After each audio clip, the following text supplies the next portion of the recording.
ที่ทำขลังถ้าทำขลังนานๆออกทีแต่ถ้าทำขายเดี๋ยวออกเพื่อเอาปัจจัยที่หลวงพี่ตำหนิไปนี่แหละคือพระพุทธเจ้าเนี่ยท่านละทุกสิ่งท่านเป็นวรรณกษัตริย์ถูกไหมทรัพย์สมบัติมหาศาลองค์พระสัมมาสัมพุทธเจ้าแต่ทำไมเจ้าชายสิทธัตถะผู้ที่เรียกว่าบุญของท่านเนี่ยสามารถเป็นถึงมหาจักรพรรดิได้แต่สละไม่เอาเป็นศาสดาแล้วกันทำไมท่านถึงเลือกเส้นทางนะทรัพย์สมบัติมีตั้งเยอะตั้งแยะเนี่ยมีผู้หญิงเต็มปราสาท3 ฤดูเลยเพื่อให้ท่านได้เพลิดเพลินทำไมท่านไม่ฝักใฝ่ละทั้งหมดถูกไหมแล้วก็ปรงผมตัดไม่เอาเงินสักบาทไม่ใช้นี่คือสิ่งที่องค์พระสัมมาสัมพุทธเจ้านั้นท่านสละเพื่อแสวงหาสัจธรรมและความหลุดพ้นแต่ปัจจุบันเนี่ยหลวงพี่ต้องใช้ว่าอดีตสิทธัตถาคตผู้เคยมุ่งมั่นในปฏิฐานแห่งความดีต้องเป็นเช่นนั้นถูกไหมเพราะก่อนที่จะบวชเนี่ยต้องมีศรัทธาเหมือนหลวงพี่หลวงพี่บวชหลวงพี่มีศรัทธานะบวชครั้งนี้คือเต็มใจมากนั่นแหละเพราะฉะนั้นพ่อบุญธรรมแม่บุญธรรมหลวงพี่ได้บุญเรียกว่าได้บุญทุกวันเพราะสังเกตไหมหลวงพี่จะพูดอย่างนี้ตลอดเพราะเราทำแล้วเราบำเพ็ญอานิสงส์ตรงนี้ให้ถ้าถือว่าคำว่าโชคดีก็โคตรโชคดีที่ขอเป็นพ่อแม่บุญธรรมในเรื่องของทางธรรมไงหลวงพี่ก็อธิษฐานทุกวันนะแล้วคราวนี้ ก็จะมีแบบเนี้ยที่เคยเป็นอดีตพระดีก็เอาเรื่องมนต์ทั้งหลายเนี่ยเอามาปลุกเสกนี่นู่นนั่นใส่นู่นนี่คือขายผ้าเหลืองขายพวกขายพุทธองค์นั่นแล้วก็เอาศีลของตัวเองไปแลกเป็นเงินเพื่อกอบโกยแต่หลวงพี่มันไม่ใช่ลองคิดเอาเนาะเพราะฉะนั้นเนี่ย หลวงพี่บอกว่าใครที่ขึ้นมาบนวัดฝายหินไม่มีที่เที่ยวโยมมีแต่พระธรรมเรามีพระธรรมให้จริงๆนะแต่ถ้าท่านใดที่อยากจะไปไหว้พระพรหมหลวงพี่ก็บอกไม่ใช่ของวัดแต่ก็ไหว้ไม่ได้มีปัญหาไม่ได้ขึ้นไปแล้วไปเผาอะไรพวกนี้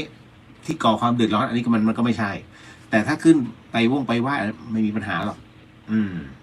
แต่ถ้าจะเจอพระที่นี่มีแค่พระธรรมกับฝึกสมาธิแต่ถ้าอยากจะช่วยงานวัดก็แก๊กปลูกต้นไม้เก็บพื้นเก็บเก็บหญ้ากวาดลานวัดได้หมดมีอุปกรณ์ให้พร้อมนี่แหละเพราะเป็นการทำสมาธินั่นแหละอันนี้ก็เลยบอกเอาไว้มาอันนี้บอกไว้นะท่านใดจะมาวัดฝายหินไม่มีที่เที่ยวมีที่จอดรถแล้วก็เดินขึ้นไปบนอะไรนะผาลาดคือถามวัดฝายหินไม่สวยที่เนี่ยเป็นวัดของสังฆราชารูปแรกเป็นวัดปฏิบัติไม่ใช่เป็นวัดท่องเที่ยว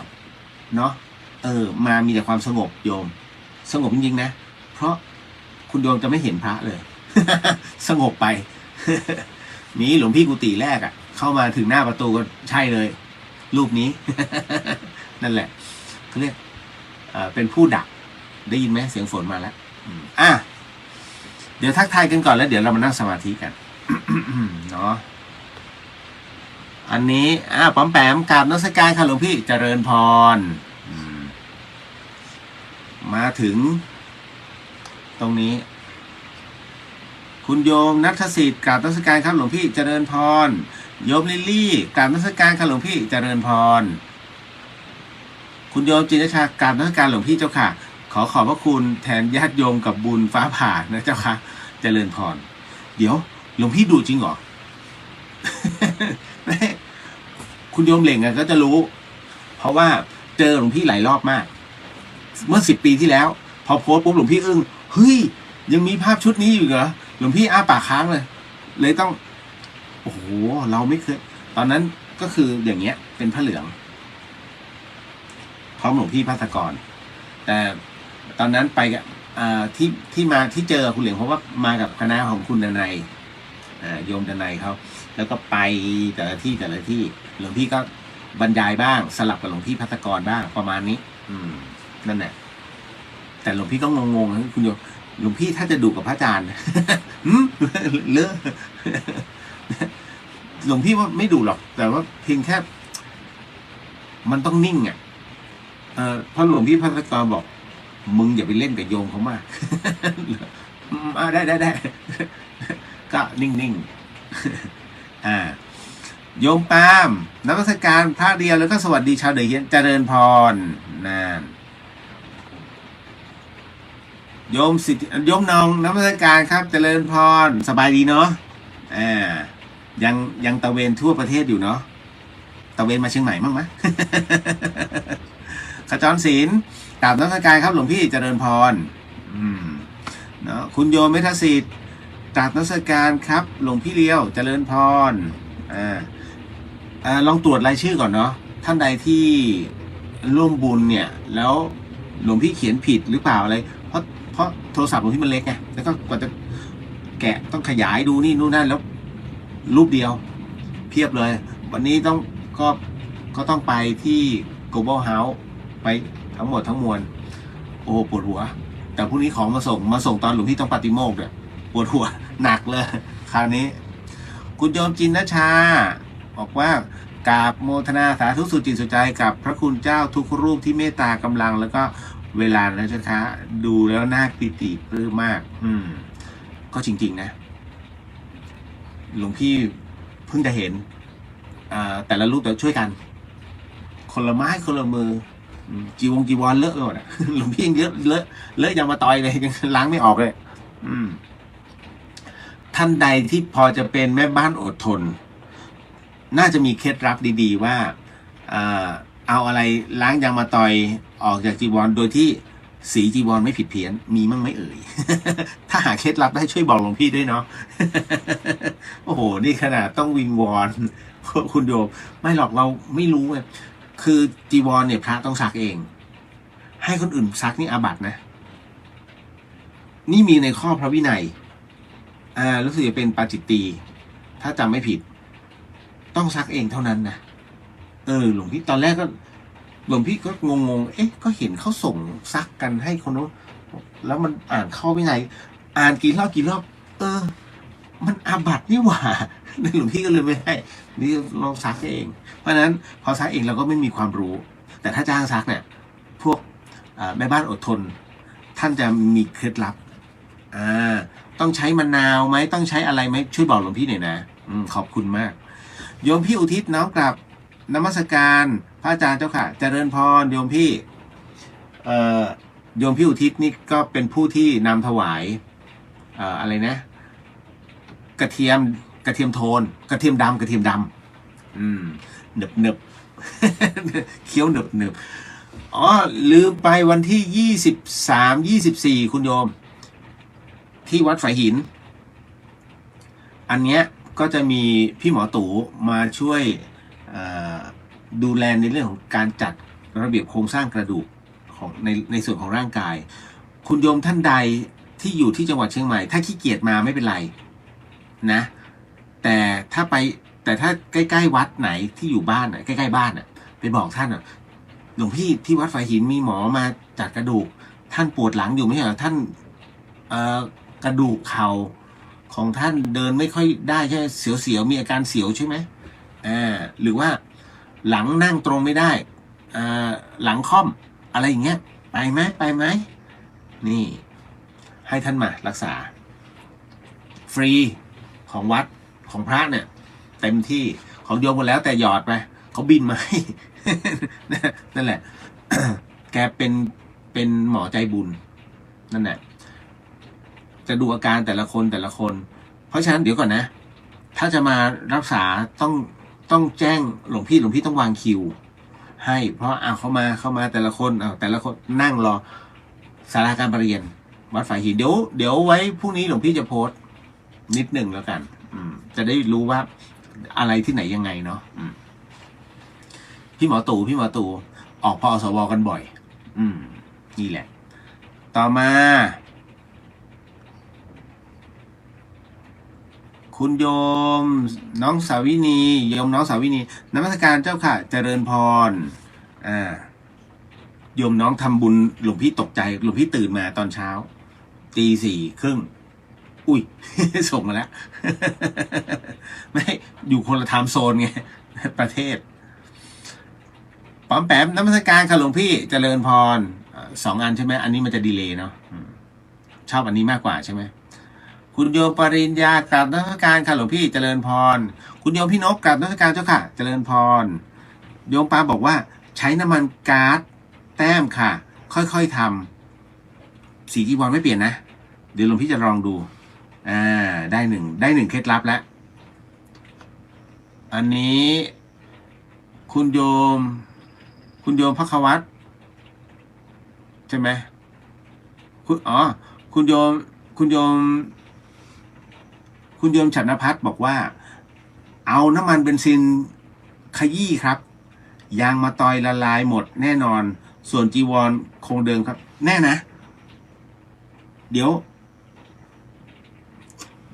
ถ้าสีจีวรเปลี่ยนหรือพี่สวยเลยนะ เสียวได้เดี๋ยวจะลองน้ำมันเบนซินใช่ไหม91หรือว่า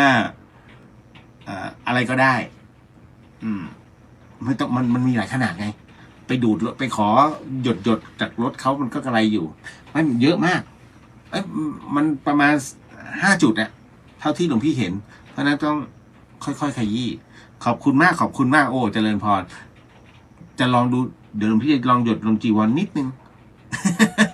มันต้องหยดถ้ามันด่างหมดมันผิดพระวินัยไม่ได้เลยอันนี้โยมว่าสงสัยได้ประชุนแทนซักแล้วล่ะ เจ้าค่ะยางมาตอยมันเหนียวนะเจ้าค่ะแม่บ้านยุคนี้ไม่อดทนหรอกเจ้าค่ะ ไม่มั่นใจแต่อันนี้หลวงพี่ต้องทำเองไงต่อมามุกมิกเจริญพรสนุกไม่บางทีเราไม่รู้จริงนะเราคือผู้ปฏิบัติแล้วถ้าจีวรหลวงพี่ขาดหลวงพี่ก็ต้องชุนต้องทำเองคนอื่นทำไม่ได้นั่นแหละห้ามขาดเด็ดขาดนี่คือเป็นพระวินัยเลยเนาะดังนั้นพระจึงต้องมีเข็มต้องเล่มบางๆเพื่อนิดหนึ่งซึ่งหลวงพี่เก่งการเรือน นะเป็นผู้ชายเนี่ยแต่เก่งการเรือนโยมปาบอกว่าหลวงพี่ถ้าจีวรถ้าสีเปลี่ยนแล้วก็ดีชาวแพนด้าจะได้บุญจะโดนไม่ใช่น้อย ไม่ได้ มันต้องสละหลวงพี่สละไปสองผืนแล้วเพราะว่าหลวงพี่ต้องใส่2 เมตรกว่าแล้วก็พอดีมันไม่มีแล้วพอดีโยมท่านถวายมานี้สีเพี้ยนไปอีกก็ไม่เป็นไรมีแบบไหนก็ใส่แบบนั้นใช้แค่2 ชุดพอพร้อมเดี๋ยวเรามาสมทานศีลกันก่อนเนาะเพราะว่าทั้งหมดทั้งมวลนี้ในวันนี้เราก็ยังคงมีเรื่องราวกันต่อคุณโยมชนภัทรบอกว่าเบนซินอะไรก็ได้ครับผมใช้ขัดรถเคยใช้ผ้าย้อมสีไม่เปลี่ยนเจริญพรดีมากเดี๋ยวหลวงพี่จะลองดูเลย เห็นไหมอันนี้แสดงว่าเป็นพ่อบ้านอีก1 คนที่พอจะมีเคล็ดลับ โอ้โหเดี๋ยวเตรียมที่กรวดน้ำไว้ด้วยเนาะคุณโยมเอาล่ะ เราจะมาสมทานศีล 5กันก่อนแล้วจากนั้นก็มานั่งสมาธิพร้อม เดี๋ยวตรงพี่ตั้งนโมก่อนเนาะท่านใดที่คิดว่าตามไม่ทันน้องติดตามแล้วกันเนาะเพราะหลวงพี่พอหลวงพี่เว้นวรรคปุ๊บเนี่ยมันต้องไปแล้วหมายถึงว่าคุณโยมต้องว่าตามด้วยความรวดเร็วเพราะหลวงพี่จะต้องวักทีละวักสาธุ นะโมตัสสะภะคะวะโตอะระหะโตสัมมาสัมพุทธัสสะนะโมตัสสะภะคะวะโตอะระหะโตสัมมาสัมพุทธัสสะนะโมตัสสะภะคะวะโตอะระหะโตสัมมาสัมพุทธัสสะพุทโธธัมโม สังโฆศีลข้อ 1ไม่ฆ่าสัตว์ศีลข้อ 2ไม่ลักทรัพย์ศีลข้อ 3ไม่ประพฤติผิดในกามศีลข้อ 4ไม่พูดเท็จศีลข้อ 5ไม่ดื่มสุราและของมึนเมาบัดนี้ข้าพเจ้าตั้งใจรักษาศีลแล้วบัดนี้ข้าพเจ้าคือผู้มีศีลข้าพเจ้าผู้มีศีลละอายต่อการทำความชั่วกลัวต่อผลของบาปกรรมข้าพเจ้าผู้มีศีลมีหิริโอตตัปปะมีกายเป็นมนุษย์มีใจเป็นเทวดาเป็นมนุษย์เทโวผู้เข้าถึงความเป็นสหายกับเราเทวดาทั้งหลายณบัดนี้ข้าพเจ้าทั้งหลายขออดโทษลดกรรมที่ข้าพเจ้าได้ประมาทพลาดพลั้งในช่วงวันนี้ลงในฉับพลันและขอให้กรรมดี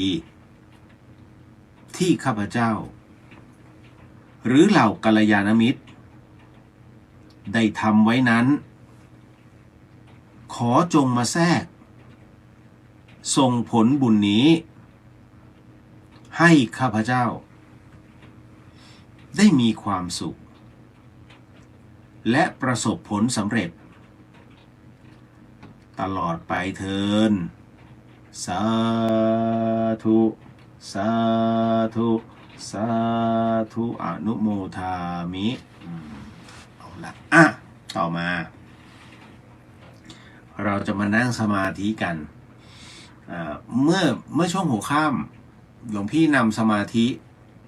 ที่ออกอากาศไปก็เป็นเวลา15 นาทีหลวงพี่พูดถึงในเรื่องของญาณขอหลวงพี่พูดถึงในเรื่องของฌาน เพราะฉะนั้นตอนนี้ในการนั่งสมาธิอันนี้ก็เลยต้องบอกนิดนึงว่า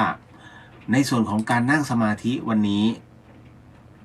หลวงพี่คงไม่พูดถึงขั้นตอนเนาะเพียงให้คุณโยมนั้นหลับตาแล้วก็จากนั้นเดินสมาธิเอาเองตามสเต็ปเลยเพราะว่าสอนนักต่อนักมันก็จะซ้ำๆไปเดี๋ยวค่อยสอนใหม่ไม่เป็นไรเพราะฉะนั้นตอนนี้เราจะนั่งสมาธิกันเมื่อคุณโยมพร้อมแล้วกรุณาทิ้งความคิดทุกอย่างที่มันวุ่นวายหรือว่าวางความคิดทุกอย่างที่มันเพิ่งจะมากระทบใจเมื่อกี้หรือก่อนหน้านี้เอาวางลงเอาทิ้งไปอย่าไปคิดมันแล้วก็แผนการที่ต้องมีวันพรุ่งนี้ทิ้งไปอย่าไปคิดมันอยู่ปัจจุบันนะหลวงพี่เขาอยู่กับปัจจุบันค่อยๆหลับตาลงคุณโยม ค่อยๆหลับตาลงการหายใจสูดหายใจตามสภาวะตามปกติเอาจุดใดจุดหนึ่งภายในร่างกายของเราอย่างเช่นท้องน้อยเป็นต้นเป็นจุดศูนย์กลางของตัวจิตที่จะลงไปไม่ว่าจะเป็นลมหายใจที่เราสูดหายใจลึกๆลงไปก็ให้มันไปหยุดตรงนั้นแล้วก็ผ่อนออกแล้วก็เข้าไปแล้วก็ผ่อนออกเนาะ ถ้าพร้อมแล้วก็เริ่มนั่งสมาธิจับความรู้สึกในตรงนั้นทุกๆความรู้สึกของคุณโยมคือสมาธิแต่มันเป็นความรู้สึกแบบคณิกะสมาธิดังนั้นคณิกะสมาธิคือสมาธิเบื้องต้นที่เราท่านนั้นได้พบเจอกันทุกวันแต่สิ่งนี้ที่หลวงพี่อยากจะให้ทุกท่านนั้นได้สัมผัสก็คือเป็นสมาธิระดับกลางก็คืออุปจารสมาธิอุปจารสมาธินั้นเมื่อเวลาเราฝึกไปแล้วทั้งหมดทั้งมวลมันจะเกิดเรื่องราวขึ้นกับตัวเราในบางอย่างแต่มันเกิดขึ้นในสภาวะแค่ชั่วครั้งชั่วคราวเพราะนั้นสภาวะตรงนี้เราจึงเรียกว่าอภิญญาอภิญญาในที่นี้ไม่ใช่ความพิเศษหรือว่าวิเศษแต่อภิญญาตัวนี้เป็นเขาเรียกว่า เป็นโปรโมชั่นที่มากับสมาธิในขั้นระดับกลางเป็นต้นแต่ไม่ใช่ระดับกลางแบบต้นๆนะต้องระดับกลางแบบกลางและปลายก่อนที่จะไปอัปปมาสมาธิดังนั้นในส่วนตรงนี้นี่เอง ที่เราท่านก็พยายามฝึกกันฝึกไปเรื่อยๆจนเราสามารถรับรู้ในเรื่องบางเรื่องได้เพราะฉะนั้นอาภิญญา6เนี่ยที่เราได้รับรู้มันประกอบไปด้วยอะไรหลายๆอย่างไม่ว่าจะเป็นอิทธิวิธี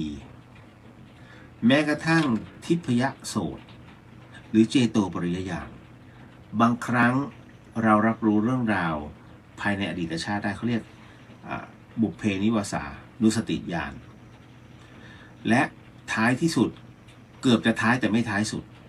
นั่นก็คือคำว่าตาทิพยจักขุญาณนะตรงนี้เนี่ยมันก็มาทั้งหมดทั้งมวลแต่ส่วนเขาเรียกตั้งแต่1จนถึง5เนี่ยมันเป็นส่วนของโลกีเป็นส่วนของโลกียะที่ต้องใช้โสตประสาททั้งหมดในเรื่องของการสัมผัสได้ในความเป็นทิพย์ในความเป็นอภิญญาแต่สิ่งสุดท้ายเนี่ยก็คือเป็นอาสวัคยญาณอาสวัคยญาณนี้เป็นโลกุตระมันเหนือธรรมชาติไปมันเหนือความเป็นจริงไปแล้วเพราะฉะนั้นสิ่งที่เราจะได้ในเรื่องของการฝึกสมาธิเนี่ยและเขาคาดหวังก็คือตัวสุดท้ายนี่เองก็คืออาสวัคยญาณเราก็ต้องดูว่าตัวเรานั้นไปถึงหรือเปล่าตามเหตุปัจจัยเนาะฝึกกันทุกวันด้วยเวลานี้เอาล่ะ ก็ได้เวลาอันพอสมควรเดี๋ยวคุณโยมถอนสมาธินะในส่วนของการถอนสมาธินั้นก็หายใจลึกๆแล้วค่อยผ่อนลงสัก2 รอบแล้วค่อยๆปรับความรู้สึกขึ้นมาที่ปลายจมูกแล้วก็ไปที่ตาแล้วค่อยๆเปิดเปลือกตาตามความถนัดเนาะ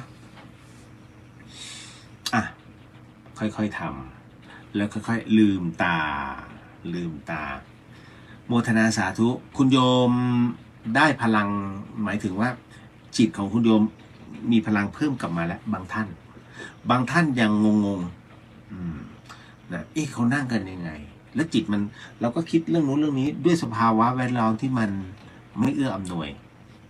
เพราะฉะนั้นคุณโยมไม่ต้องห่วงช่วงที่คุณโยมจะหลับเวลาพักผ่อนนิดนึง2 นาที 3 นาทีเขาเรียกเก็บเล็กผสมน้อยและเดี๋ยวมันจะได้เขาเรียกพอถึงเวลาปุ๊บพอกำหนดว่างปุ๊บมันว่างเลยตัวจิตนะเพราะฉะนั้นนี่คือสมาธิในสิ่งที่เราปฏิบัติกันทุกคืนในเดอะเฮียนเนี่ยตรงนี้นี่แหละก็พอรับรู้แล้วเนาะพอสมควรเอาละต่อมาก็เข้าสู่ในช่วงของให้พรเตรียมหรือยังเตรียมที่กรวดน้ำแล้วหรือยังเอาละ ถ้าอย่างนั้นพร้อมหลวงพี่ให้พรรวดเดียวเลยเด้อไม่บางท่านก็จะได้รีบนอนเพราะเราก็รับรู้แล้วทำบุญกันแล้วนี่ให้ทานรับศีลไปแล้วนี่ก็เหลือแค่สมาธิก็คือปัญญาเพราะภาวนาก็คือเนี่ยการให้พรแล้วก็เราก็ต้องกรวดน้ำนี่พร้อมแล้วเนาะสาธุยะถาให้ผีสัพพีให้คนเด้อข้างนอกด้วยหน้ากุฏิหลวงพี่ด้วยข้างๆหลวงพี่ด้วยมารับพรคือคนที่มากุฏิหลวงพี่จะรู้ข้างหน้าเป็นฮวงซุยพร้อม ยะถาวาริวหาปุราปาริปุเรนติสาครังเอวะเมวะอิโตตินังเปตานังอุปกปติอิชิตังปฏิตังตุมหังคิปะเมวะสมิชันตุสัพเพปุเรนตุสังกปาจันโทปนรโสยะถามณิโชติราโสยะถาสัพพิติโยวิวัญชันโตสัพพะโรโควินาสันตุมาเตภวาวันตรายโยสุขีติขายุโกภวะอาภิวาทนาสิริสนิจา วุธาปัจจายโนจตตารโอธรรมาวัฏันติอายุวันโนสุขังภาลังสาภาพุทธานุภาเวนะสาภาธรรมานุภาเวนะสาภาสังฆานุภาเวนะพุทธรัตนังสัมธรรมรัตนังสังฆรัตนังตินนังรัตนานังอนุภาเวนะจตุราสีติสหสัทธัมมาขันธานุภาเวนะปิตกาตยานุภาเวนะชินสาวกานุภาเวนะสัพเพเตโรคะ สัพเพเตพยาสัพเพเตอันตรายาสัพเพเตอุปัฏฐวาสัพเพเตทุนนิมิตาสัพเพเตอวมังคลาวินาสันตุอายุวัฏโกธนวัฏโกสิริวัฏโกยสวัฏโกภลวัฏโกวันนาวัฏโกสุขวัฏโกโหตุสัพพทาทุกขโรคพยาเว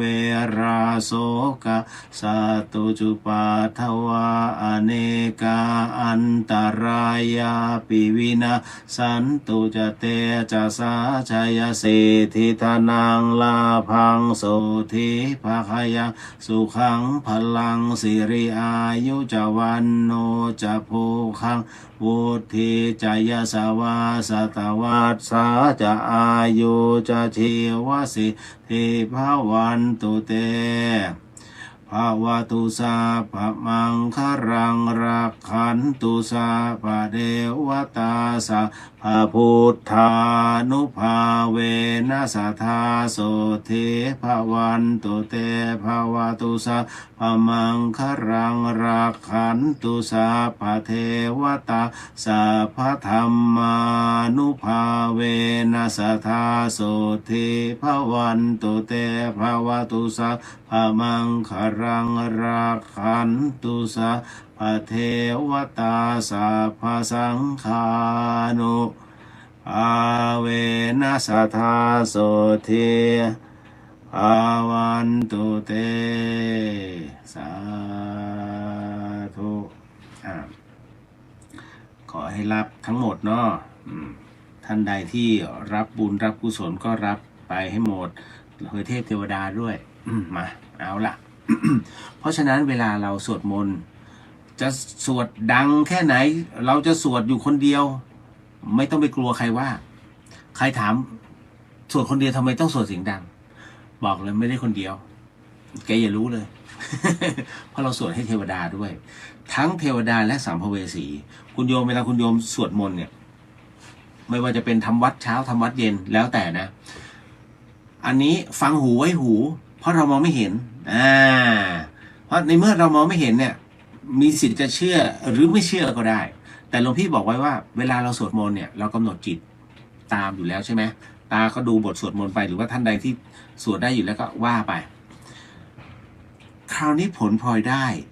ของการสวดมนต์ก็คือ 1. เทวดาผู้ไม่มีร่าง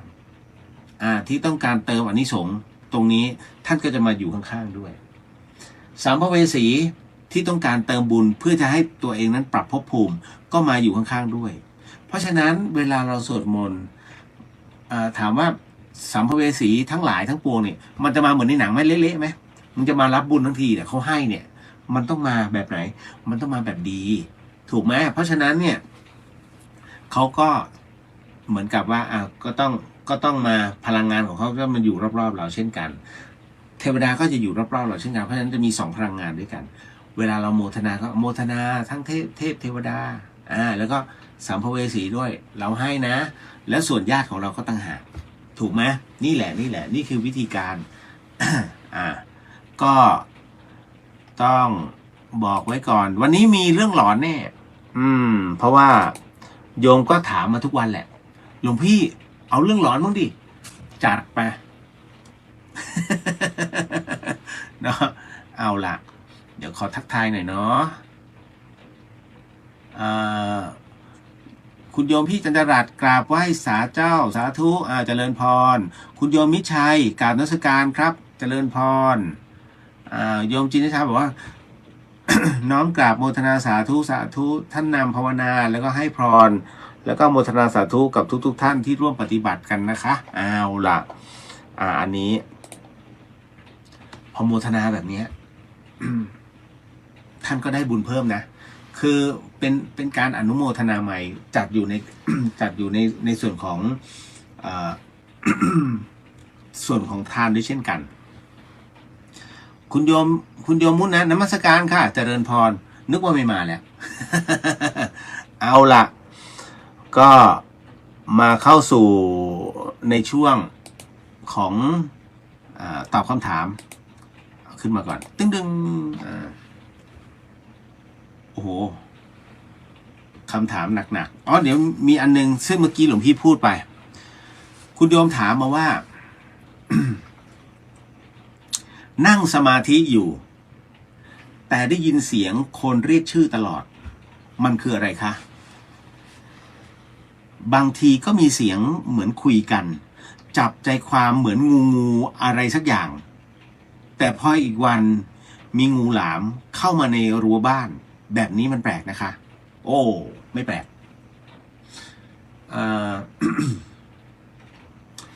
ถ้าย้อนกลับไป10 ปีที่แล้วหลวงพี่ยังเป็นพระคฤหัสถ์อยู่ก่อนบวชนะตอนนั้นตอนที่หลวงพี่จะบวชอันนั้นคือพาร์ท 3ที่หลวงพี่จะบวชครั้งที่3เนี่ยปรากฏว่าหลวงพี่อยู่ในถ้ำใต้ธรรมสถานเลยเป็นถ้ำจริงนะหมายถึงว่ามันมีแค่ประตูเหล็กเปิดเหมือนประตูผีเหมือนนักโทษประหารเขาเอาออกอย่างนั้นเลยแล้วเสร็จปุ๊บก็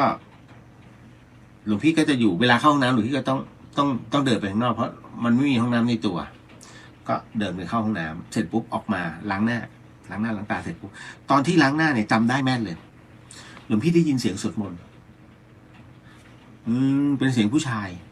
สวดแล้วทำไมทำไมเสียงมันชัดอย่างนี้วะแล้วมองก็เลยเดินขึ้นธรรมสถานเลยหลวงพี่เปิด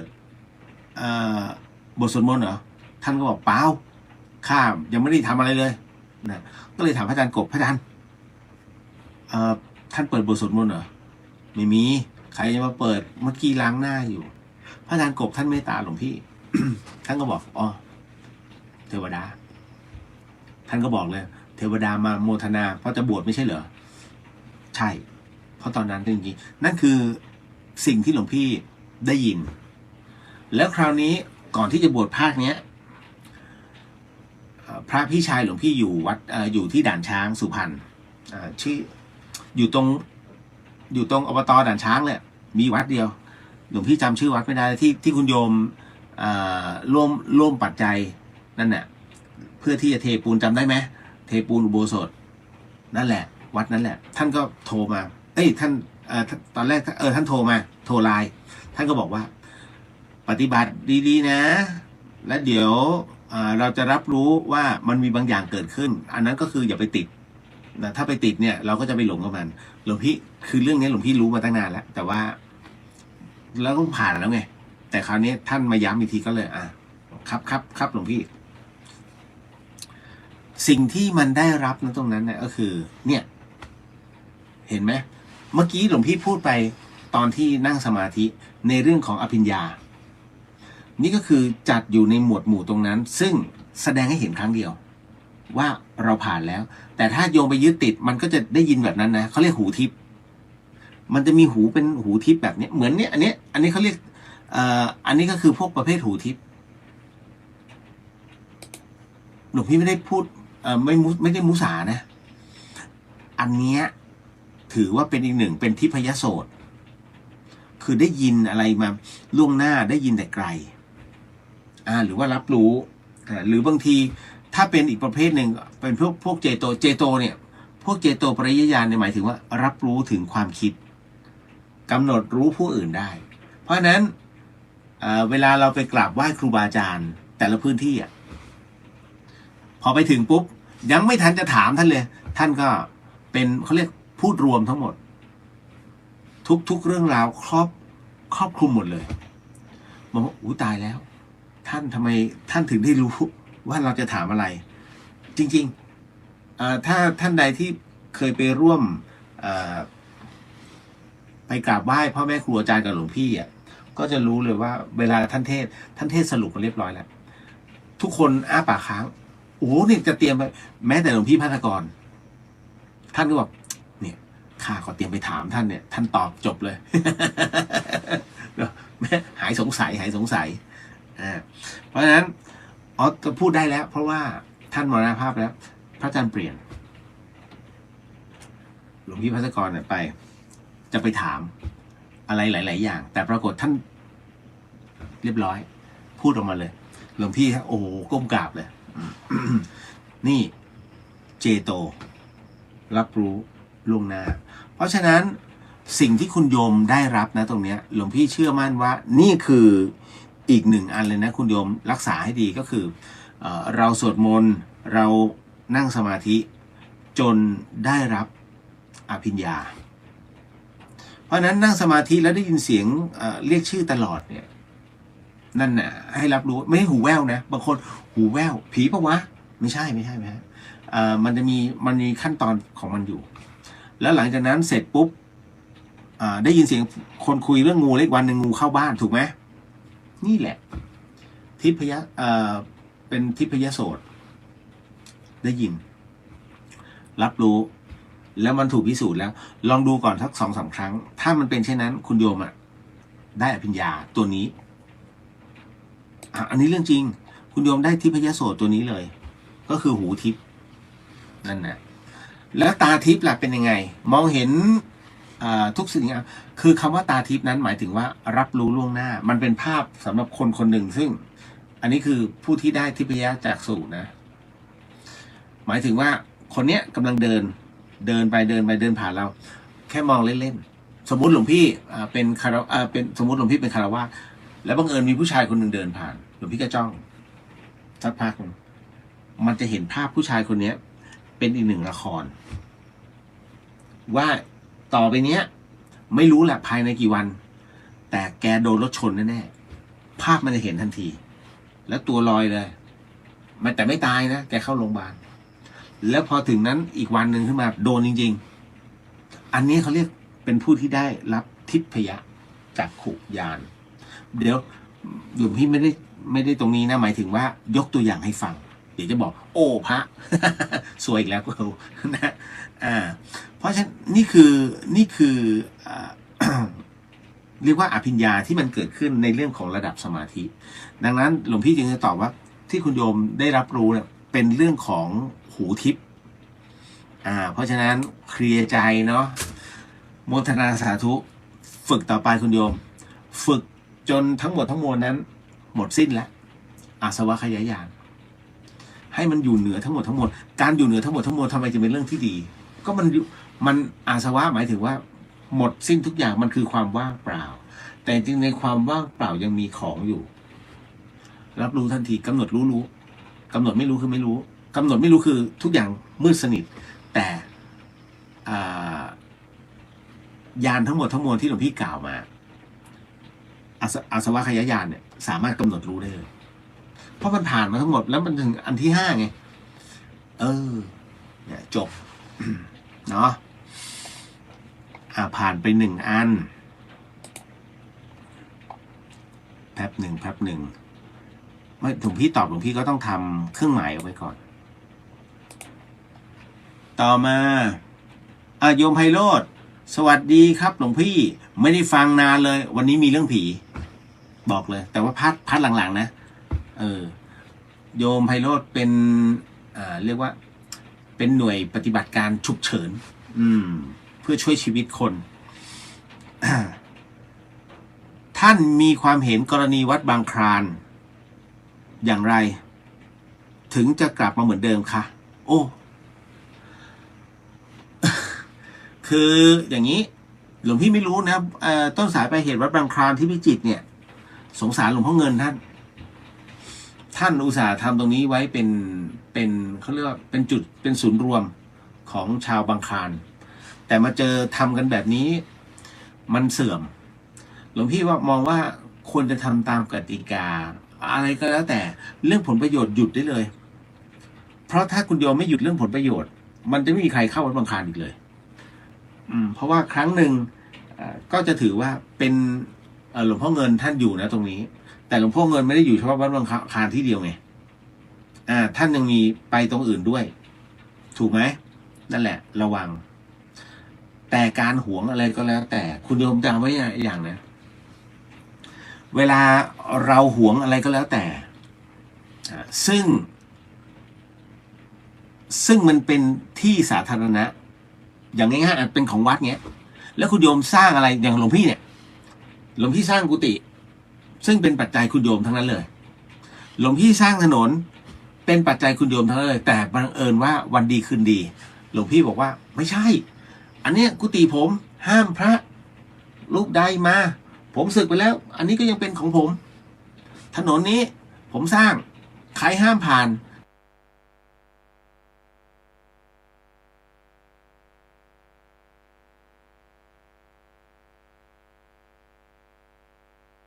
ได้ไหม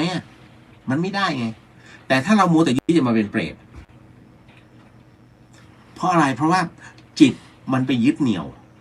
กับของเอาไว้ซึ่งมันไม่ใช่ของเราเราทำเนี่ยเงินก็ไม่ใช่ของเราเราทำเพื่อถวายให้กับวัดซึ่งเป็นส่วนรวมดังนั้นเนี่ยหลวงพี่จะบอกหลวงพี่ไม่ยึดติดหลวงพี่ยังชวนเลยถ้าผมไม่อยู่กุฏินี้ยกเลยนะให้เลยแล้วแต่ท่านเลยท่านอยากจะอยู่อะไรก็แล้วแต่ขอให้รักษาสภาพเพราะว่าอันนี้คือเป็นปัจจัยที่โยมนั้นมอบให้พระกรรมฐานจริงๆแล้วท่านต้องปฏิบัติจริง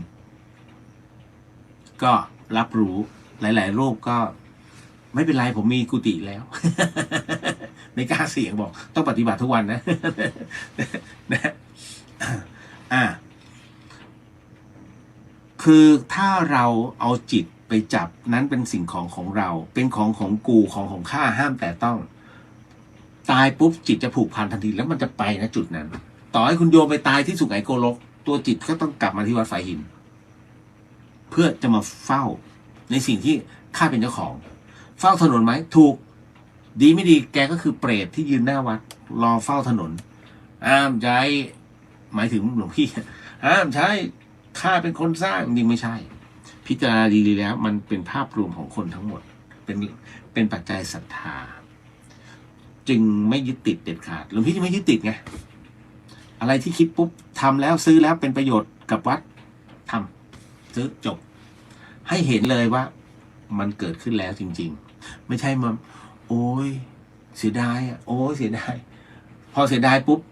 ประโยชน์มันไม่เกิดมันทำอะไรต่อไม่ได้นั่นแหละเพราะฉะนั้นมันต้องบางอย่างต้องตัดทันทีคุณโยมก็เหมือนกันนะต้องใช้วิธีนี้ถ้าคุณโยมอยากจะทำอะไรอยากประสบความสำเร็จในชีวิตคิดปุ๊บทำเลยถ้าคุณโยมไม่ทำมันจะเหลือแต่จินตนาการโอ้ถ้าทำนี้กูรวยไปแล้วมันไม่ทำทำแล้วพอทำเสร็จปุ๊บปัญหามันจะเกิดปัญหาคือครูแต่ถ้าคุณโยมไม่ทำปัญหาจะมาไหมไม่มางั้นไงเพราะมันไม่มาคุณโยมก็เลยไม่รู้แต่พอเราทำปุ๊บปัญหามาแล้วเอาตรงนี้มาเป็นกันบ้านเราจะปิดจุดอ่อนตัวนี้ของเราอย่างไงเขาเรียกคนที่เข้ามาหาเราเนี่ยเป็นครูทุกคนนี่คือเรื่องจริงก็เนาะส่วนวัดบางคลานนั้นก็ถ้ายังยึดติดกันอยู่ก็เขาเรียกเปรตหมู่มันเป็นเรื่องผลประโยชน์หลวงพี่ก็พูดหยกๆว่าองค์พระสัมมาสัมพุทธเจ้าท่านหนีเรื่องเนี้ยหนีเรื่องกิเลสหนีเรื่องเงินเรื่องปัจจัยเนี่ยเพื่อมาบวชคือท่านก็มีของท่านไงในปราสาท3 ฤดูที่กรุงกบิลพัสดุแต่ทำไมท่านยังต้องหนีมันไม่จีรังมันไม่ใช่ของแท้นี่แหละคือถ้าจะต้องยึดวัดบางคลานลองนึกตัวเองก่อนว่าปัจจุบันเนี่ยคุณโยมก็ได้นะนึกซิว่าเราเกิดมาทำไมเราคือ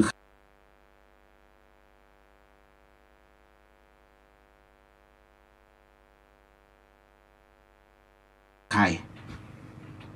นึกให้ออก2ว่าบัดนี้ท่านรู้ตัวตนของท่านแล้วว่าท่านเกิดมาเพื่อกูต้องยึดวัดบางคลานนะท ทำสิ่งใดจิตจะไปแบบนั้นแล้วก็จะเป็นแบบนั้นชั่วนิรันดร์เนาะจบคำถามที่สองถ้าอยากยึดติดอยากเป็นเปรตต้องยึดติดทำไมเวลาเขาเข้าทรงไม่ว่าจะเป็นฤาษีหรือเทพต้องสูบบุหรี่อันนี้สายสุขภาพ โยมท่านเป็นสายสุขภาพทำไมเวลาเข้าทรงไม่ว่าฤาษีหรือเทพต้องสูบบุหรี่เอาจริงนะสำหรับหลวงพี่นะอันนี้หลวงพี่ต้องบอกก่อนว่าของจริงเขาก็มีเยอะพวกเป็นร่างทรงหลวงพี่ไม่ได้ดูถูกลองคิดก่อนนะว่าท่านนั้นเป็นเทพจริงเปล่าแต่สำหรับส่วนตัวหลวงพี่มองว่าไม่น่าจะใช่เทพแล้วก็ไม่ใช่ฤาษีด้วยน่าจะเป็นผีชั้นเลวทำไมจึงเป็นเช่นนั้นทำไมหลวงพี่กล้าที่จะพูดแบบนั้นคุณโยมลองหลับตาแล้วนึกตามเนี่ยในสมัยโบราณนึกดูดีๆเลยนะในสมัยโบราณกาลนานมาแล้วพุทธกาลหรือก่อนพุทธกาลก็ได้ทั้งหมดมีพราหมณ์มีฤาษีถูกไหมฤาษีต้องบำเพ็ญถูกไหมฤาษีเนี่ยท่านต้องบำเพ็ญตบะอ่านชาดกอะไรก็แล้วแต่ที่องค์พระสัมมาสัมพุทธเจ้าทรงเสวยชาติเป็นฤาษีเป็นดาบทท่านก็ต้องบำเพ็ญฝึกสมาธิมีไหมตรงไหนของชาดกท่านพักสูบบุหรี่ไม่มีง่ายๆเลยเพราะฉะนั้นตรงเนี้ยฤาษีเนี่ยท่านฝึกสมาธิบำเพ็ญประโยชน์ท่านต้องสลัดทุกสิ่งออกจากตัวแล้วปลีกวิเวกมาหาความสงบถูกไหมมีไหมล่ะฤาษีตอนไหนบ้างที่ไปบำเพ็ญหน้าผับไม่มีสิ่งที่คือต้องบอกว่าท่านต้องแสวงหาคือการหมดห่วงทุกอย่างส่วนคนที่ดูดบุหรี่ทำไมมันดูดเปรี้ยวปากเทพมีเปรี้ยวปากไหมไม่มีเทพมีห่วงไหมฤาษีต้องมีห่วงไหมเพราะการที่ต้องสูบบุหรี่มันมีห่วงไงบุหรี่หมดไว้ทำไงวะทำไมบุหรี่หมดแล้วเป็นผู้ที่บอกเหตุการณ์ไม่ได้เหรอนี่คือเบสิกแห่งเซนส์เพราะฉะนั้นหลวงพี่ถึงบอกว่าคิดก่อนอันนี้ท่านใดที่เป็นร่างทรงท่านลองพิจารณาตามที่หลวงพี่บอกหรือท่านมองว่ามันมีเหตุผลตรงไหนที่ต้องสูบบุหรี่แล้วสูบที2 มวนนะดูเดี๋ยวไม่ขังถ้าสูบมวนเดียวมันไม่แปลกสูบ2 มวนเนี่ยดูแปลกบางทีเห็นแบบยัดเข้าไปเต็มปากแล้วก็ดู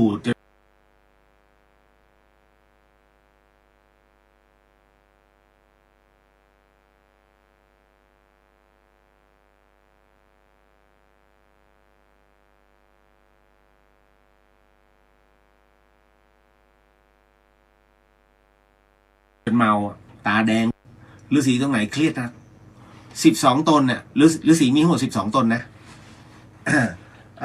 เอามาเสียนหนึ่งที่บอกว่าเนี่ยองค์เนี้ยสูบบุหรี่หลวงพี่ก็จะถามความเป็นไปก่อนเป็นฤาษีเนี่ยท่านบำเพ็ญตบะถูกไหมตบะต้องไม่มีห่วงนะโยมจะซื้อLM มาไหมอะไรเงี้ยถูกไหมไม่ได้มันไม่ใช่มันเขาเรียกติดห่วงพอติดห่วงปุ๊บสมาธิไม่เกิดมันไม่ก้าวหน้าเพราะมันมีห่วงไงนี่เก็ตเนาะเจริญพรไปแบบนิ่มๆไม่หลวงพี่ต้องชี้ให้เห็นเพราะว่าบางคนไปตกเป็นเหยื่อ ของพวกเข้าทรงคือมันไม่มีเหตุผลไงทำไมต้องชอบน้ำแดงที่เราไปบนบานสารกล่าวทำไมต้องชอบน้ำแดงบางคนบอกสมัยก่อนต้องบูชาด้วยเลือดถ้าบูชาเลือดไม่ใช่เทพนะถูกไหมเป็นผีชั้นต่ำหมายถึงว่ายังไม่ไปไหนชั้นอสุรกายถัดจากมนุษย์ก็อสุรกายไงพวกเปรตอสุรกายโอปาปติกะเนี่ยยังอยู่สูงกว่าเขานะนี่แหละต่อมาทำไมวันนี้มีแต่ข่าวพระจริงๆหลวงพี่มีข่าวหนึ่งอยากจะอ่านเหมือนกันแต่ว่ากลัวเสียเวลาที่ตายแล้วฟื้นเดี๋ยวค่อยว่ากัน จากข่าวท่านรองเจ้าอาวาสไม่ใช่ ท่านรองเจ้าคณะอำเภอจังหวัด101ลงไปฉันข้าวในบาทใหญ่ แบบนี้ทำอะไรเหรอคะทำหลวงพี่อะ มันเป็นข่าวไม่ใช่เหรอโยมหลวงพี่ก็เห็นนะขอขออนุญาตนิดนึงหลวงพี่มีความรู้สึกว่าแสบคอขออนุญาตนิดนึงเนาะ ไม่โชว์ เราไม่โชว์สินค้า เราไม่ไทยอินด้วย เพราะไม่มีใครให้ไทยอิน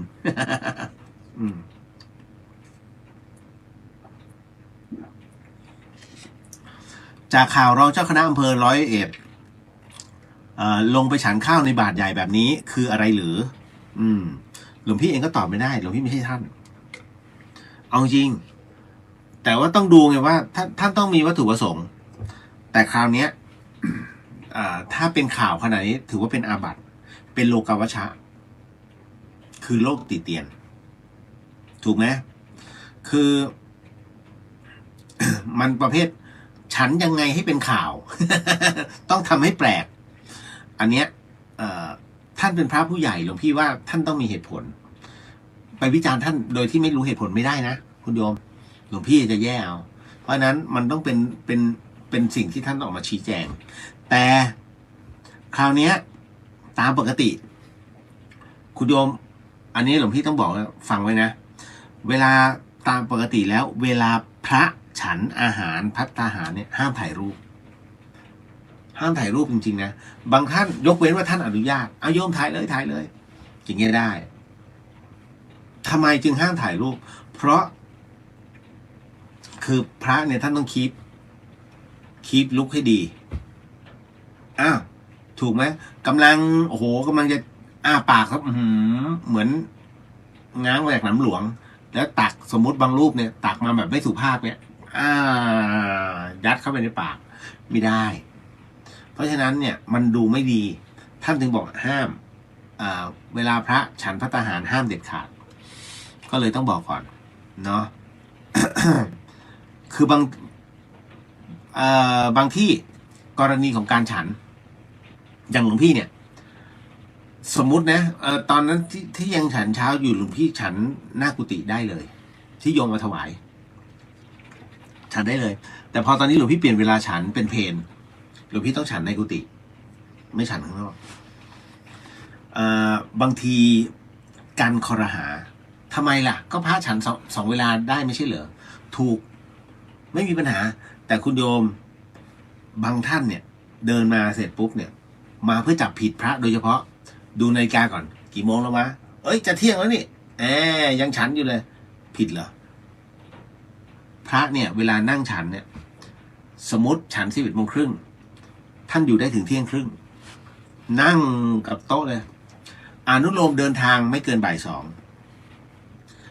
อย่างกรณีที่อินเดียอย่างเงี้ยไปแล้วเนี่ยมันไม่มีอาหารเลยสุดท้ายปุ๊บต้องซื้อภัตตาหารมาฉันบนรถแล้วมันเป็นช่วงเวลาบ่ายโมงฉันได้แต่ห้ามเกินบ่าย 2อันนี้คืออาบัติ นี่สำหรับอนุโลมสำหรับพระเดินทางแต่ถ้าไม่มั่นใจไม่ฉันหมด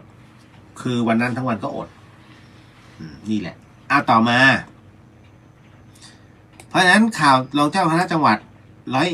101ขออภัยรองเจ้าคณะอำเภอจังหวัด101นั้นให้ท่านชี้แจงดีกว่าเพราะหลวงพี่เองไม่สามารถไปวิพากษ์ในการกระทำของท่านได้เพราะท่านเป็นพระผู้ใหญ่นิดนึงมันต้องมีลำดับนิดนึงเนาะไม่ใช่อยู่ๆโอ้โหหลวงพี่นักบู๊ซัดหมดเลยไม่ถูกเอาละ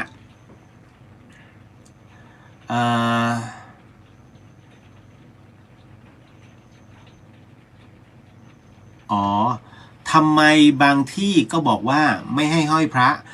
บางวัดท่านก็ให้ห้อยพระอย่างหลวงพี่ก็แจกพระผมก็สงสัยมากๆครับหลวงพี่เนี่ยแจกพระ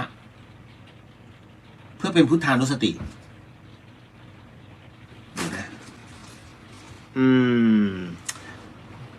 จริงๆก็มีตรงนี้หลวงพี่ก็อยากแจกเหมือนกันนะ แต่ถ้าแจกแล้วเอาจริงหลวงพี่มีพระไว้สำหรับแจกจริงนะเพียงแต่ว่า หลวงพี่ไม่สามารถจะออกไปเหมือนตอนที่เป็นคฤหัสถ์ได้ต้องไปส่งพระอย่างเงี้ยต้องตีทะเบียนอย่างเงี้ยมันไม่สะดวกด้วยความเป็นสงฆ์ก็เลยยังไม่เล่น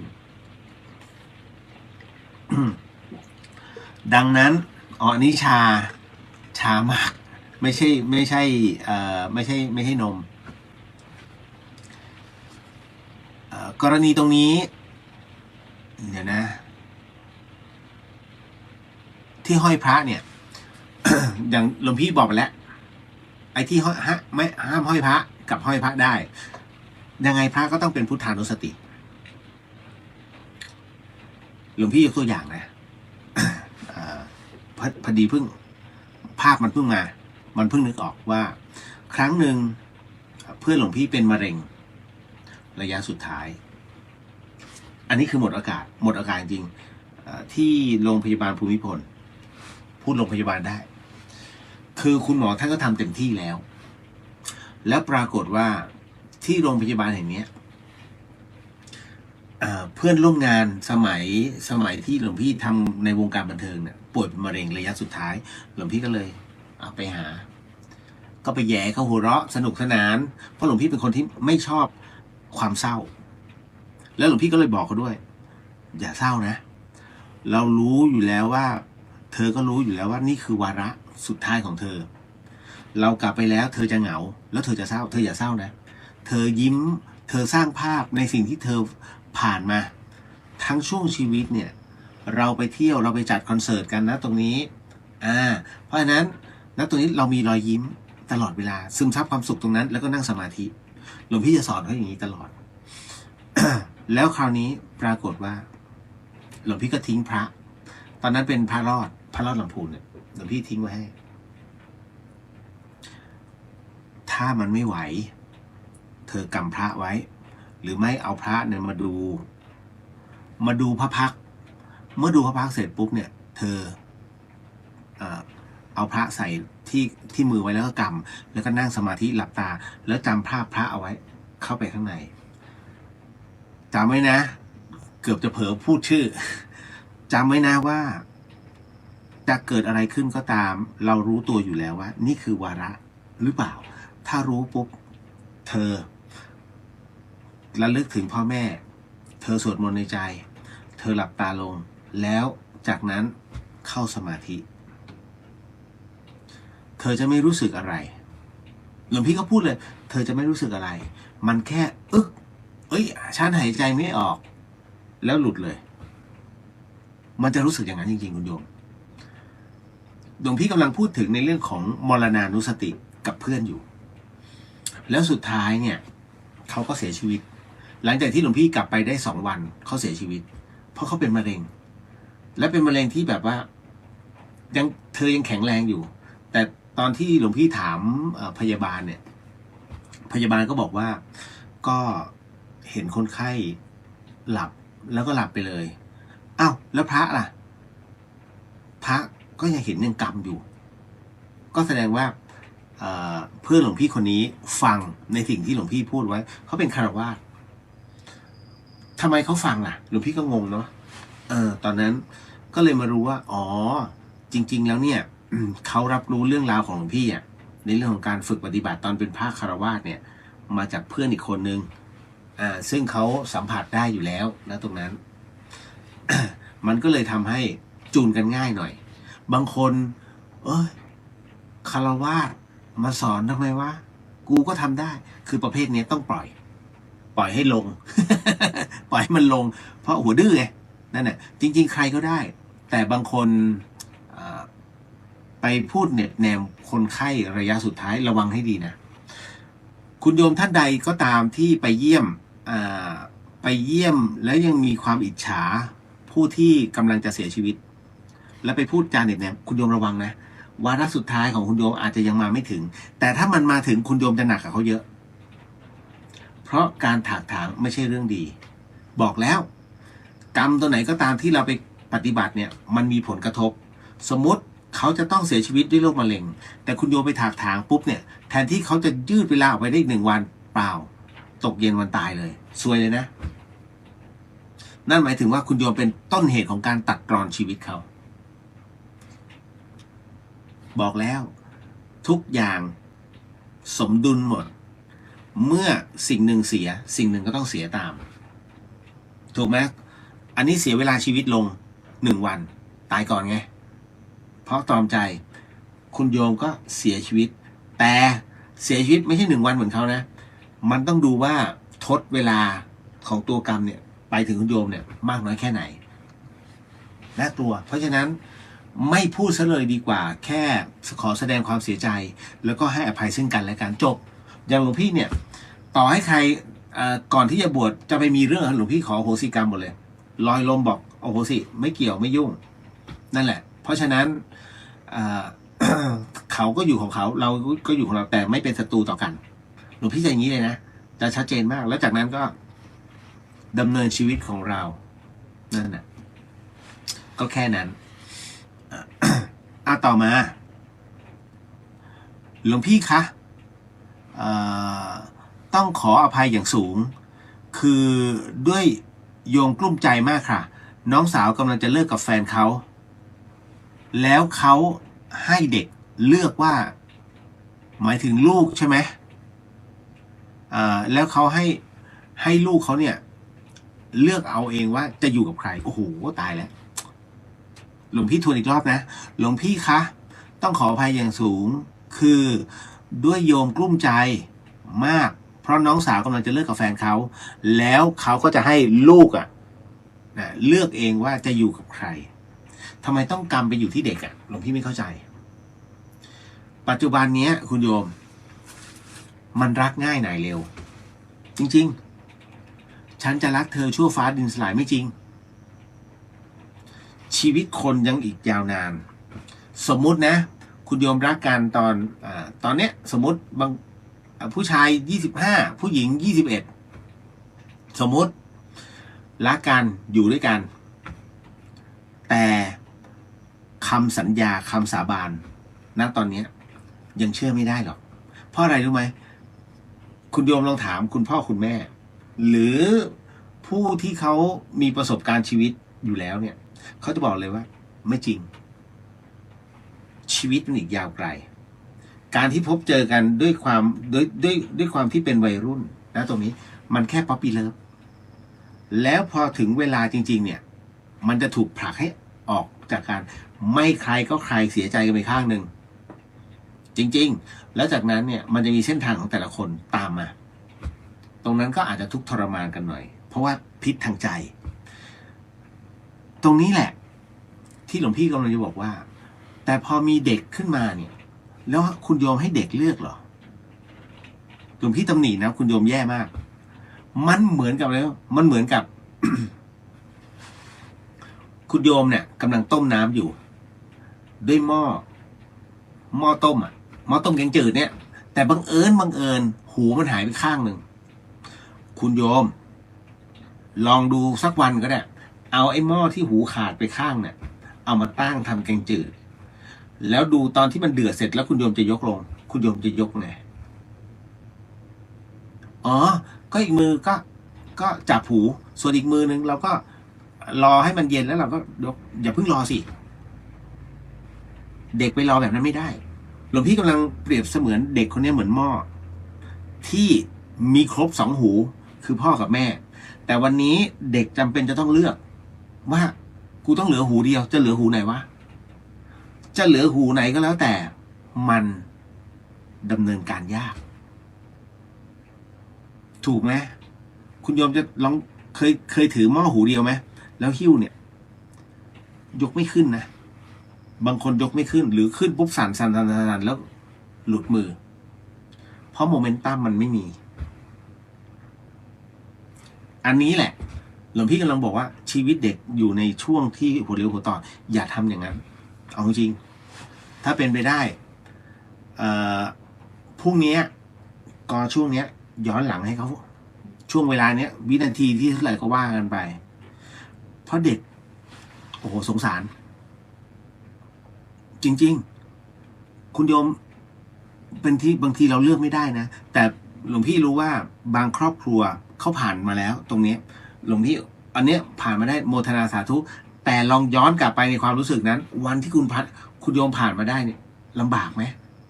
เจ็บไหมแล้วลูกเนี่ย นั่นคือสิ่งที่ควรจะระลึกถึงเด็กเนาะมันเป็นปมด้อยเขา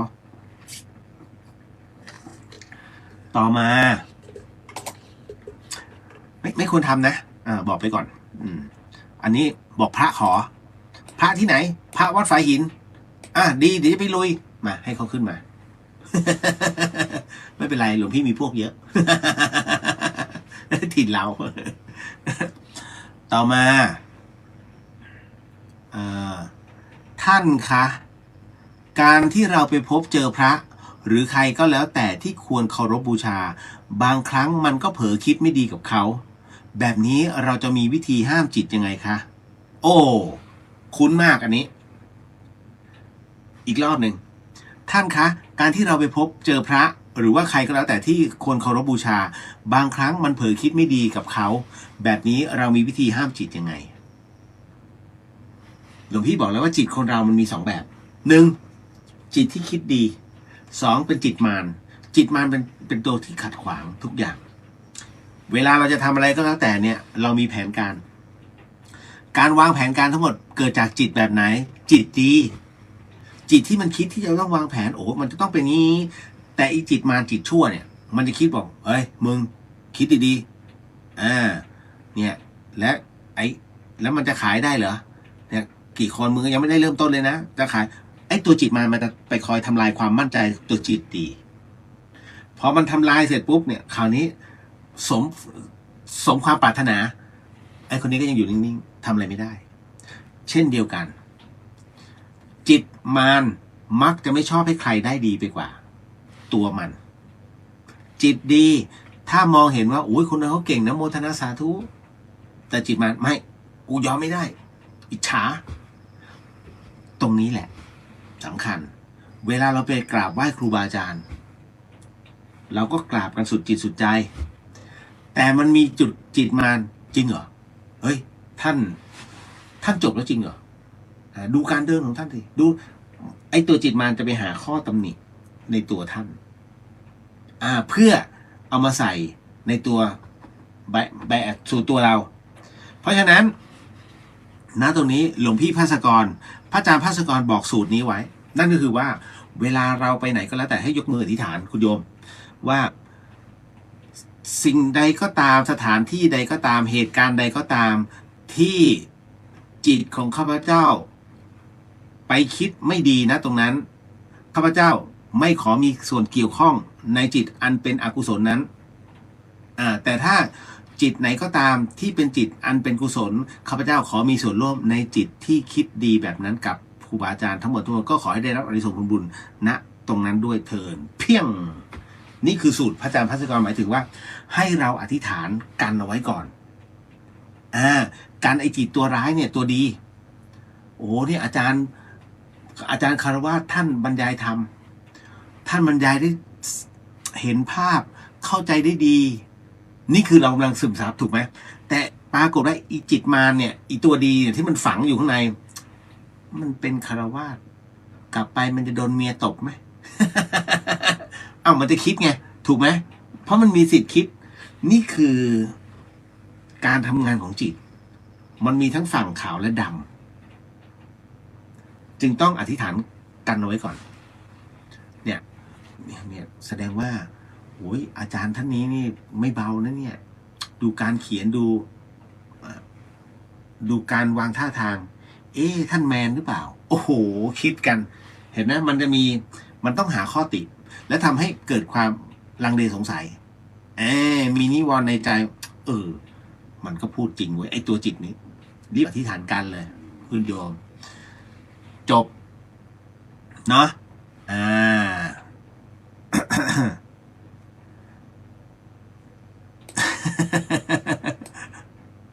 ขอบคุณมากคุณโยมหลวงพี่พูดดีจังเลยภาษาเหนือดีแต่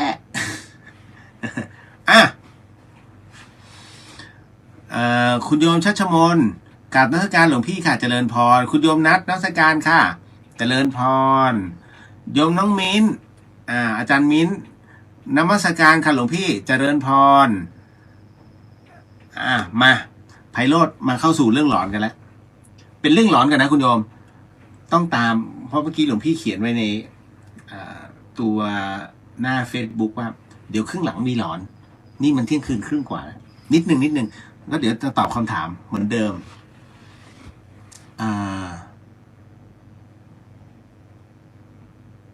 เดี๋ยวขออันนึง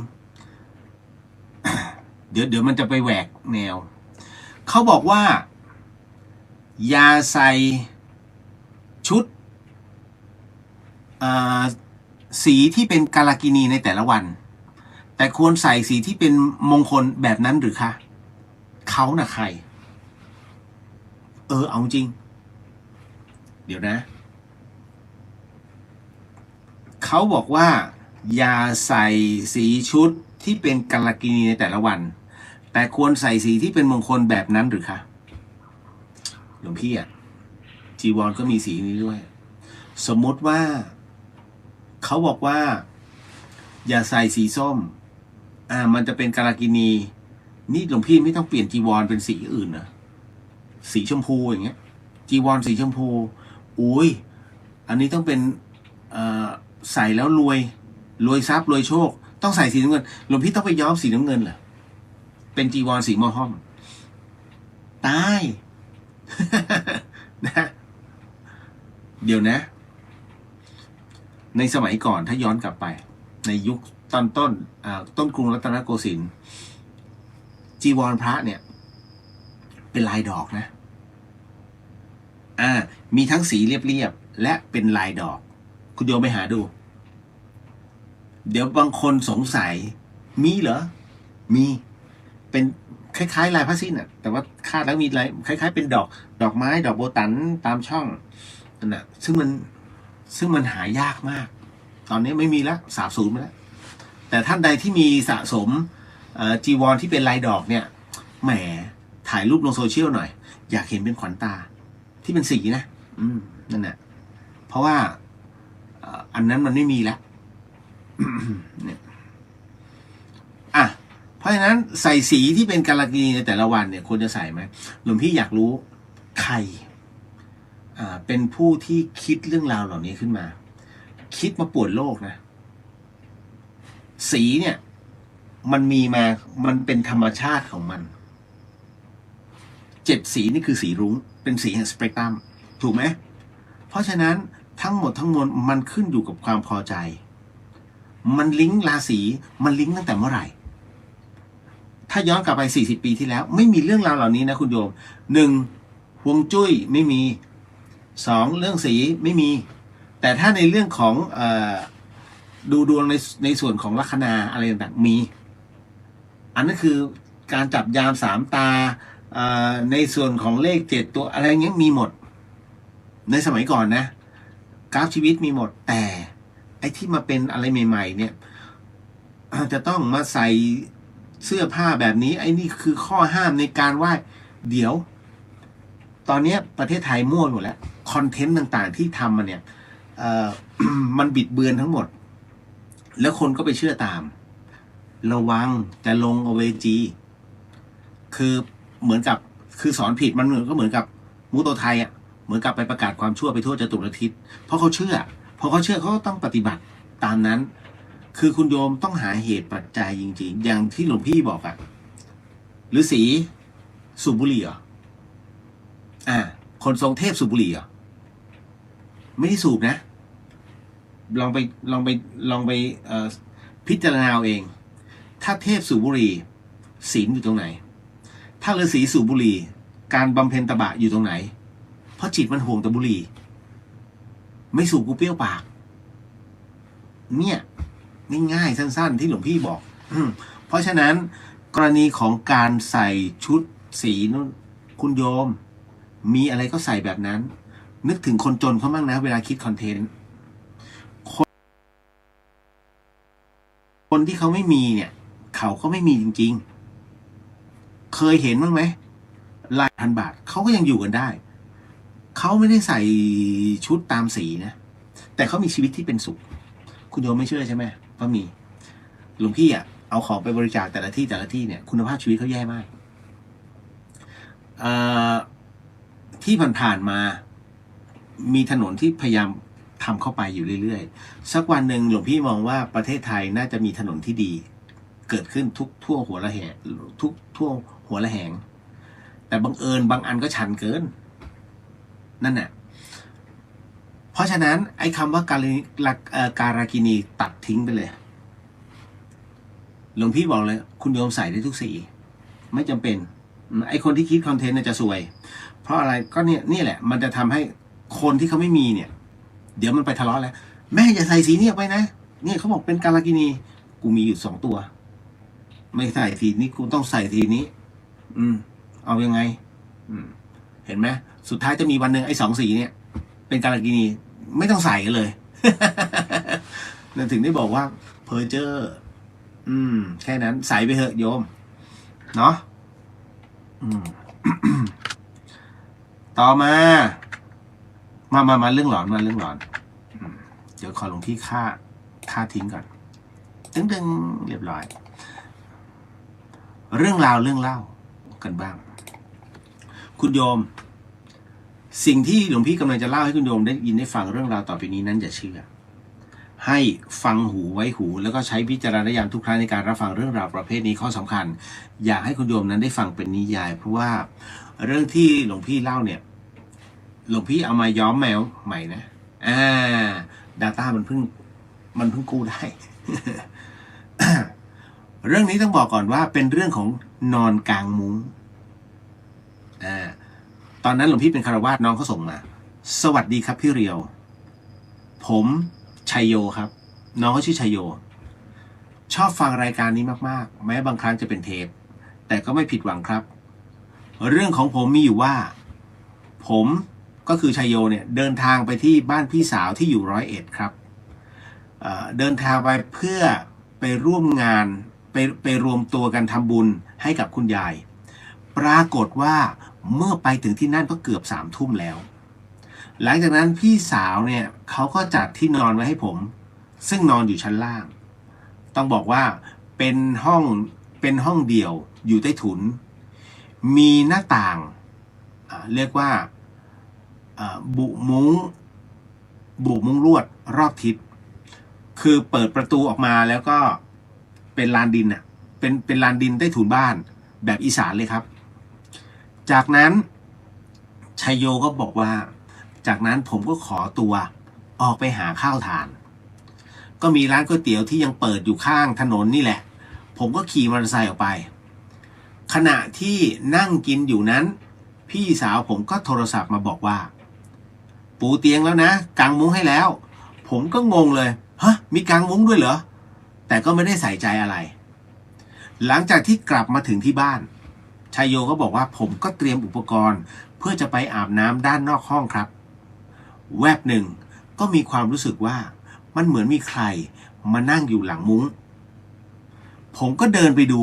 แต่ก็ปรากฏว่ามันไม่มีใครนะไม่มีคนหลังจากนั้นก็เข้าไปอาบน้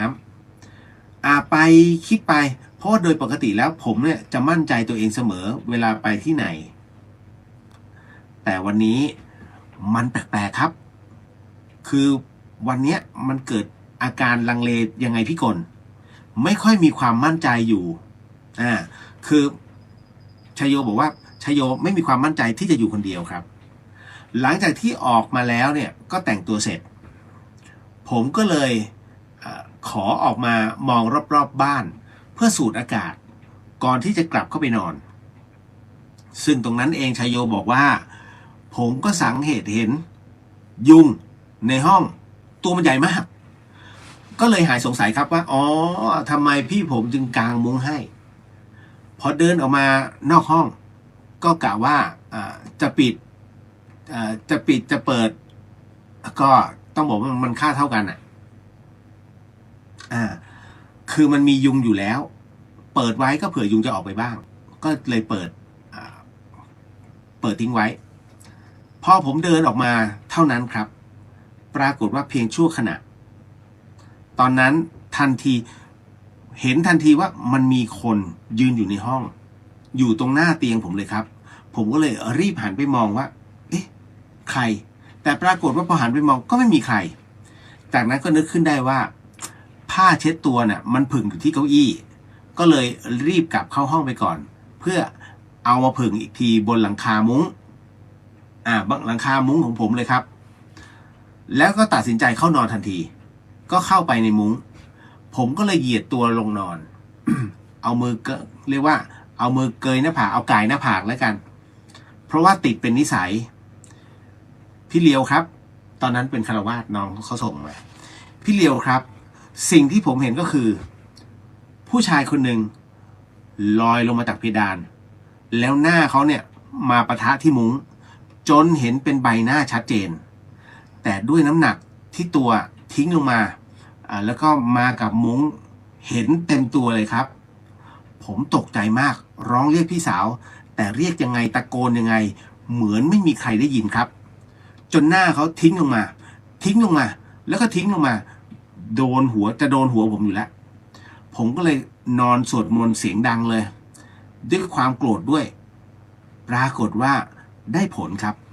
ตัวเขาค่อยๆลอยกลับไปเพราะสังเกตได้จากมุ้งที่มันจากค่อยๆตึงแล้วก็ค่อยหย่อนแล้วก็หายไปรุ่งเช้าผมเลยเล่าเรื่องนี้ให้พี่สาวฟังพี่เขยผมก็เลยสวนตอบทันทีว่าโอ้ห้องนี้มันเป็นเดิมเป็นห้องเก็บของพี่อีกคนนึงพี่อีกคนแกก็ตายไปเมื่อปีก่อนนะครับเนี่ยห้องนี้แหละเด็กๆจะใช้แต่งตัวนักเรียนไปโรงเรียนกันครับนั่นก็คือเรื่องราวทั้งหมดที่ชัยโยเล่าให้ฟังคุณผู้ฟัง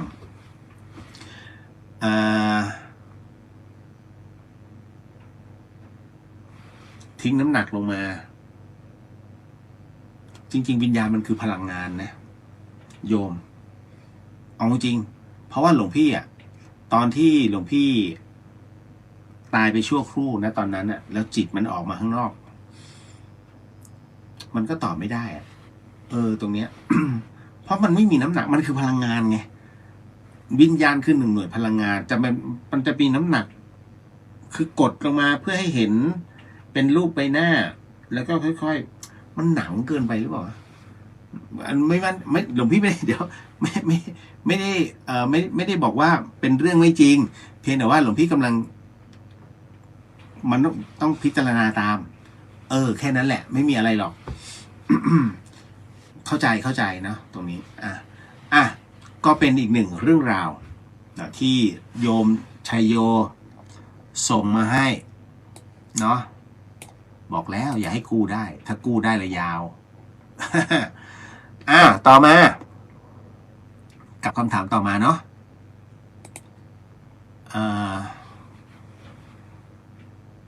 ทำไมบางทีก็บอกว่าอันนี้ไปแล้วไปแล้วไอ้ห้อยพระไม่ให้พระ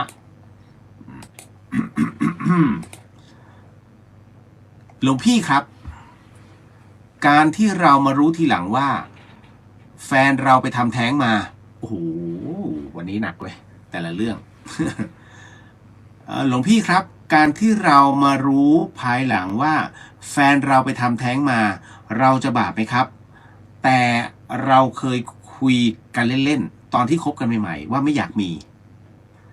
ตอนนี้แต่พอตอนที่มีเนี่ยผมไปทำงานต่างที่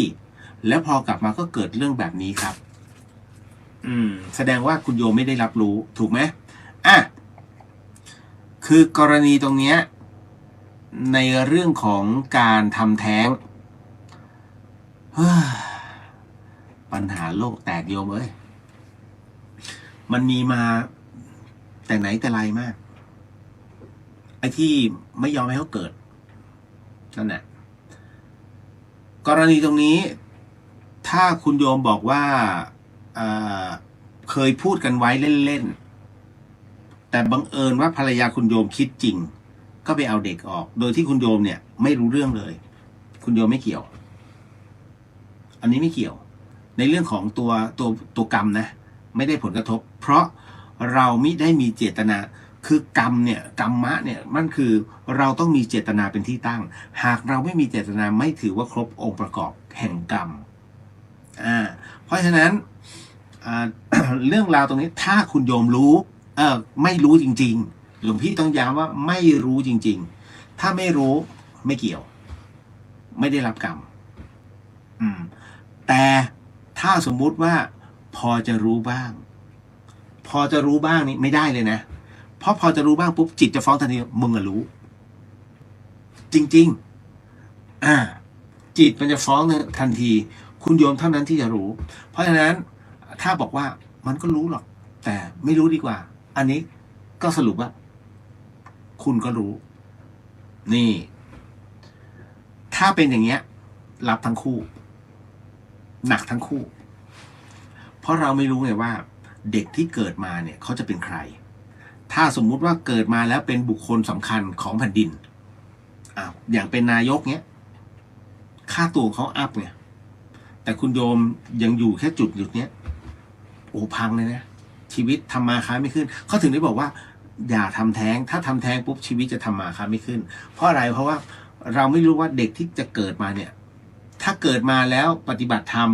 เป็นพระสงฆ์ผู้ปฏิบัติดีปฏิบัติก็ซวยอีกนะเพราะมันถูกกรรมมันลิขิตมาแล้วแต่ถ้าสมมุติว่าเกิดมาแล้วไปทำแท้งมาแล้วมันไม่มีอะไรเป็นเอฟเฟกต์กับชีวิตสมมุตินะไม่มีอะไรเป็นเอฟเฟกต์กับชีวิตอันนี้ต้องมาพิจารณาตามเคสหรือพี่เองก็ฟันธงไม่ได้นะว่าโอ้ไม่บาปไม่ใช่ต้องพิจารณาดีๆเรื่องราวแบบนี้มันละเอียดอ่อน นั่นน่ะกรณีทำมาค้าไม่ขึ้นเกี่ยวกับการเอาเด็กออกไหมจะเหลือเหรอกรณีตรงนี้เดี๋ยวก่อนนะเราบาปไหมครับถ้ารู้ว่าบาปเนี่ยตรงเนี้ย หลวงพี่เคยเล่าแล้วเนาะนานมากแล้วหลวงพี่เมื่อก่อนเนี่ยสมัยวัยรุ่นเดี๋ยวไม่ได้ไปทำเขาท้องในสมัยวัยรุ่นรู้จักหลวงพี่ก็ไปอยู่ชมรมกีฬาแห่งหนึ่งและปรากฏว่าในชมรมกีฬาแห่งนั้นเนี่ยมีพี่ผู้หญิง2 คนเขาคุยกัน แล้ววันดีคืนดีเอาง่ายๆหลวงพี่เล่นเทควันโดมาตั้งแต่เด็กแล้วคราวนี้มันก็มีเขาเรียกการสแปริ่งหมายถึงว่าการซ้อมจริงเนี่ยในสนามการซ้อมต่อสู้จริงเตะก็เตะเลยแต่ว่าเล่นกันครึ่งแรงเพราะฉะนั้นเราก็จะรับรู้ได้วิธีการแต่คราวนี้พอมันเป็นคู่ผู้หญิงด้วยกันเนี่ยตอนนั้นมีรุ่นพี่เป็นรุ่นพี่นะ2 คนเขาก็เล่นกันคนหนึ่งเล่นครึ่งแรงอีกคนหนึ่งมันแปลกๆเขาเตะปั้มเตะแบบเข้าท้องกระจายเลยแบบอีกคนแต่ก็ยังสู้ต่อแล้วทุกคนสังเกตได้คือนั่งล้อมวงกันแล้วเล่นสเปร์ริงกันก็สังเกตเห็นว่าพี่คนที่เขาออกอาวุธเนี่ยเขาก็เตะครึ่งแรงแต่มันเตะหนักไงปุ้งไอคนนั้นเหมือนกับพยายามไม่ปิดก็เอาตัวเองรับบุยอมเจ็บนะเตะปุ้งทุกครั้งก็สงสัยทำไมจนกระทั่งกรรมการคือมีพี่คนที่เป็นกรรมการหยุดเป็นอะไรหรือเปล่าถามคนที่ถูกเตะเป็นอะไรเปล่าอยากลองว่าหน้าท้องของฉันเนี่ยแข็งแค่ไหนเพราะว่าเวลาซิทอัพกันทีซิทเป็น100ไงก็เลยเมื่อไม่มีแล้วก็ลองกันก็ลองจนเสร็จยก1 3 นาทีก็หมดไป3 ยกเสร็จปุ๊บไปเข้าห้องน้ำนะตรงนั้นเลยปรากฏว่าพี่คนนี้พี่ผู้หญิงเนี่ยเข้าห้องน้ำนานมากนานจนขนาดที่ว่าพวกเราแต่งตัวกันจะกลับบ้านแล้วเพราะมันเริ่มค่ำแล้วไงแล้วคราวนี้มันก็จะมีเป็นซุ้มเขาเรียกว่าเป็นกลุ่มที่เขาตั้งเป็นซุ้มของมหาลัยก็จะมีผู้หญิงอีกกลุ่มหนึ่งเขาเข้าไปห้องน้ำเพื่อจะแต่งตัวปรากฏว่ารีบพอเขาเข้าไปปุ๊บรีบออกมาแล้วแบบมีเสียงเฮ้ยได้กลิ่นไหมกลิ่นเลือดกลิ่นนี่นู่นนั่นผลปรากฏว่าพี่ที่เป็นคู่ซ้อมสเปร์ริงเนี่ยเขาก็เอะใจก็เลยเดินเข้าไปภาพที่เขาเห็นอันนี้มันรับรู้ตอนที่เขา หลวงพี่ก็แอบได้ยินนั่นแหละเขาคุยกันเพราะห้องน้ำมันเสียงมันดังแล้วหลวงพี่ยืนอยู่ตรงนั้นพอดีตอนนั้นบอกเฮ้ยทำไมทำอย่างนี้อ่ะโหนี่เสียความรู้สึกมากเรื่องของเรื่องสรุปก็คือว่าพี่คนที่ยอมให้เตะในท้องแต่ไม่อยากให้เด็กเกิดก็เลยเหมือนกับไอ้ที่หลอกทุกคนว่ากล้ามท้องไม่ใช่ต้องการจะยืมคนเนี้ยเตะเพื่อให้ตัวเองแท้งโหดมากโอ้เรื่องนี้เกิดขึ้นมาหลายสิบปีแล้วคุณโยม แล้วพี่คนที่เขาไม่รู้อ่ะเขาก็เสียความรู้สึกมันเหมือนฆ่าสิ่งมีชีวิตโดยที่ตัวเองไม่รู้ตัวเลยคำถามก็คืออย่างเนี้ยผิดไหมเขาก็ไม่ผิดเพราะเขาไม่รู้แต่ทุกคนเห็นความผิดปกติตั้งแต่ตอนที่ลงสแปรริ่งกันเอ๊ะทำไมเขายืนให้เตะวะนั่นแหละก็สุดท้ายมารู้แล้วตัวอ่อนมันหลุดตกเลือดนั่นแหละแล้วแต่หลวงพี่รับรู้แค่นั้น ไม่รู้ว่าเขาจะไปโรงพยาบาลหรืออะไรไม่รู้นั่นแหละเสร็จปุ๊บหลวงพี่ก็ไปเลย ออกไปกินข้าวตอนค่ำเลยนั่นแหละ บอกแล้วช่วงนั้นเนี่ยไม่ค่อยสนใจเรื่องธรรมะแต่รับรู้เรื่องราวแบบนี้อยู่เรื่อยๆโหดนะ โหใจเขาจิตใจเขาคือไม่มีใครคุยกับเขาประมาณ2 อาทิตย์ไม่ได้บอยคอรดหรอกเพียงแต่ว่ามันมีความรู้สึกว่าเอ๊ะทำไมถึงต้องทำแบบนี้คือเขาก็ไม่ค่อยมาด้วยเขาไม่ค่อยเข้าชมรมเทควันโดด้วยตอนนั้น มันก็เลยเจอมั่งไม่เจอมั่งแต่พอเจอปุ๊บหลวงพี่ก็กลัวบรรยากาศเสียหลวงพี่ก็ทักเขาก่อนสวัสดีครับพี่ตอนนั้นเนี่ยนี่คือเรื่องราวที่ยกตัวอย่างให้ฟังเห็นไหมเป็นวิธีการต่างๆเพราะฉะนั้นเนี่ย ไอ้กรณีที่ไปทำแท้งหรือว่าจงใจหรือบางคนเหมือนกับในหนังนะเหมือนในละครย่อมมาจากบทจริงที่มันเกิดขึ้นกับชีวิตไอ้ที่ยืนอยู่แล้วพยายามให้ตกบันไดเงี้ยที่เป็นวิธีการทั้งหลายเนี่ยนั่นน่ะมันคือสิ่งที่มันเกิดขึ้นบอกแล้วเจตนาตัวเนี้ยจบเลยแล้วผู้หญิงจะรับเคราะห์ตรงนี้เยอะกว่าผู้ชายแต่ไม่ใช่ผู้ชายไม่ได้รับนะผู้ชายก็ได้รับเพราะถือว่าบางคนที่รับรู้ถือว่ามีส่วนร่วมแต่ส่วนใหญ่แล้วทำไมผู้หญิงถึงต้องได้รับเรื่องราวเหล่านี้มาก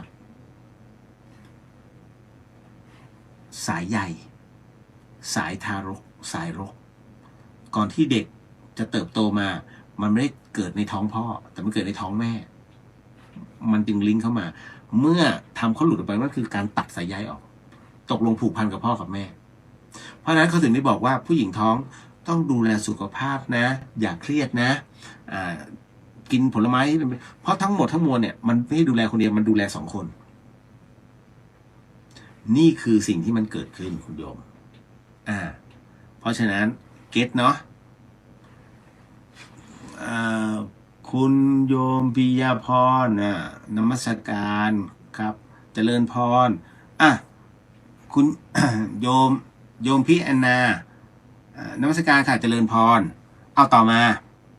เรื่องสุดท้ายเบิ้ลนะเรื่องหลอนเบิ้ลเนาะต่อมา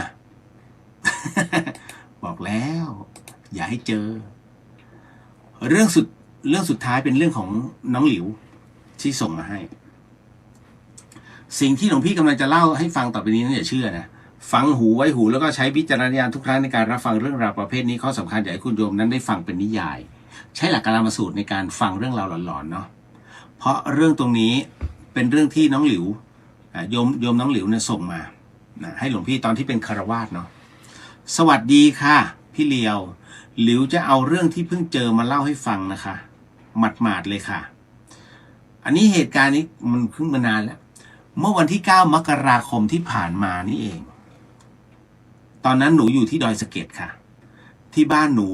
ทำนานะคะบ้านกับที่นามันติดกันดังนั้นเวลาพ่อจะไปนาก็จะแค่เปิดประตูบ้านแล้วก็ข้ามถนนเดินไปนาได้เลยค่ะ หลิวบอกว่าในคืนนั้นน่ะหนูก็เข้าไปเล่นคอมในห้องเนาะก็ประมาณเกือบเที่ยงคืนแล้วจากนั้นก็เปิดรายการของพี่ฟังก็ฟังอยู่แต่ปรากฏว่ามันเป็นเทปครับพี่เลียวแต่ก็ฟังนะคะพอดีตอนนั้นขณะที่เพลงอะไรของพี่เนี่ยแบบประจำรายการเปิดขึ้นหนูก็ได้ยินเสียงดนตรีไทยมันดังขึ้นพร้อมกันนะครั้งแรกนึกว่าคลื่นแทรกแต่พอหลีเสียงจากอินเทอร์เน็ตเนี่ยกลายเป็นว่าเสียงดนตรีนั้นมันมาจากข้างนอกนั่นหมายถึงว่ามาจากในบริเวณใกล้ๆบ้านหนูก็ค่อยๆฟังนะมันจะดังมาจากตรงไหนพยายามเรียกเงี่ยหูฟังจึงยืนดูตรงหน้าต่างห้องปรากฏว่าเห็นมีคนเกือบ10 คนนั้นกำลังทำอะไรก็ไม่รู้กับตะเกียงชุดใหญ่หนูก็เลยวิ่งลงไปข้างล่างกะจะไปเรียกพ่อแต่พ่อก็นอนแล้วหนูก็เลยเอาไฟฉายเนี่ยออกไปส่องดูเพราะมันอยู่แค่หน้าบ้านไม่น่ากลัวอะไรหรอกเพราะมันอยู่หน้าบ้านหนูพอออกไปปรากฏว่าเสียงดนตรีไทยนั้นดังกระหึ่มเลยพี่เลียวหลิวบอกว่าหนูเดินข้ามถนนของซอยเนี่ยไปแล้วลงไปในนาก็เห็นที่เถียงนาเถียงของพ่อมีคนกลุ่มใหญ่เล่นดนตรีไทยกันอยู่หนูก็เลยค่อยๆย่องไปดูให้ชัดขึ้น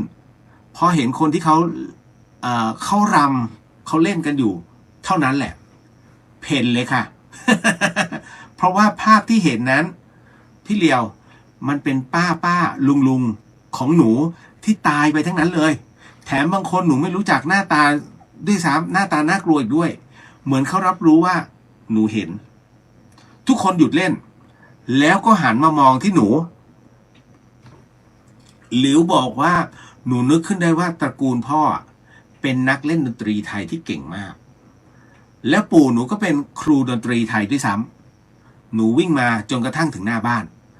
ดนตรีก็ยังบรรเลงขึ้นแล้วเสียงนั้นมันใกล้มากค่ะมันเหมือนเขาเคลื่อนตัวเข้ามาหนูก็เปิดประตูบ้านแต่ใครก็ไม่รู้มาใส่กลอนประตูใหญ่หนูตะโกนเรียกพ่อกับแม่ก็ไม่มีใครตื่นซึ่งดูแล้วท่าทางจะไม่ดีแน่ๆเพราะเสียงหมามันหอนดังมากแล้วก็โหยหวนมากหนูก็จึงกดกริ่งกดยาวเลยร้องไห้ด้วยเพราะหนูกลัวมากกลัวจริงๆค่ะจนเห็นไฟหน้าบ้านเปิดเสียงดนตรีไทยก็หายไปคุณพ่อตกใจมากเห็นหนูอยู่นอกบ้านก็เลยออกมาเปิดกลอนที่รั้วให้หนูก็เลยเล่าให้พ่อฟังว่าออกไปไม่ได้ลงกลนะตอนที่ออกไปแต่พอกลับเข้ามาทำไมกลมันลงไว้พ่อกับแม่ก็ไม่ได้ออกมาค่ะพี่เลียวแต่ยังไงตอนนั้นหนูบอกเลยว่าหนูไม่นอนแล้วห้องหนูขอนอนกับแม่แล้วก็และเชื่อหรือเปล่าว่าคอมที่เปิดรายการของพี่อยู่หนูก็ไม่ได้ปิดจนเช้าค่ะนั่นก็คือเรื่องราวที่หลิวเล่าให้ฟังจบแถดมเป็นเรื่องฟังเป็นนิทานนะคุณโยม รับพรก่อนนอนเนาะเอาล่ะพี่ปิดท้ายโดยไม่อะไรเลยเหรอ ไม่อธิบายเหรอไม่อธิบายเพราะเป็นเรื่องของประสบการณ์โยมด้วยเจอทั้งวงขณะนี้ท่านกำลังฟังสถานีวิทยุกระจายเสียง FM 104.5 เมกะเฮิรตซ์ตัสสะนะโมตัสสะภะคะวะโตอะระหะโตสัมมาสัมพุทธัสสะนะโมตัสสะภะคะวะโตอะระหะโตสัมมาสัมพุทธัสสะสิทธิกิจจาสิทธิกรรมสิทธิเตโชชโยนิจจสิทธินามโมนิรันตระก็ขอให้กิจและกรรมที่คุณโยมนั้นได้กำลังทำกำลังสร้างจงเป็นเหตุเป็นพระปัจจัยให้ถึงพระนิพพานในชาติปัจจุบันโดยเร็วพลันเทินสาขอความเจริญในธรรมและความผาสุกทางใจจงได้มาบังเกิดมีแก่ท่านสาธุชนคนดีผู้เจริญในศีลในธรรมทุกท่านพร้อมกันนี้ขอยกมือ10 นิ้วกราบอาราธนาเอาคุณพระพุทธเจ้าคุณพระธรรมพระสงฆ์คุณพ่อคุณแม่คุณครูบาอาจารย์ผู้ประสิทธิ์ประสาทวิชาความรู้ บุญศีลบุญทาน สิ่งศักดิ์สิทธิ์ทั้งหลาย อันมีพระสยามเทวาธิราช พระบรมธาตุดอยสุเทพ และครูบาเจ้าศรีวิจัยเป็นต้น ขอได้โปรดมาอภิบาลปกปักรักษา พระสงฆ์พระเจ้า พระเนนเถนน้อย และท่านผู้รับฟังรายการทุกคนทุกท่านเพื่อปากันมีความสุขกาย สุขใจ เหมือนกันทุกตนทุกองค์ทุกผู้ทุกคนตลอดกาลนาน มาแถมแล้วเนอเสียงก้องเสียงกอง เสียงมองต่ำเข้า เสียงตุเจ้าเทศนาธรรม มาเยี่ยมมาใจ ท่านสาธุชนคนดีตั้งหลาย ถึงบ้านถึงจอง เพื่อเอาธรรมะแบบรากหญ้าแบบธรรมดา มาฮือพ่อแม่พี่น้องตั้งหลายฟัง ก่อนที่จะได้ฟังนี้ขอเชิญชวนมวลพุทธบริษัททั้งหลายไหว้พระเหมือนกับนักมวยไหว้ครู ระลึกถึงครูบาอาจารย์ก่อน ผู้ที่ไปแสวงหาสัจธรรมสี่อสงไขยปลายแสนมหากัปและ10 ชาติปางสุดท้าย ได้เกิดมาเป็นพญาเวสสันตละตาลเข้าของทรัพย์สมบัติสละบัลลังก์ไปบวชเป็นพระฤาษีตาลเมียตาลลูกบำเพ็ญขนาดนัก จนได้ตรัสรู้เฮาไหว้ครูบาอาจารย์เนี่ยก่อนเนออาลังหังสัมมา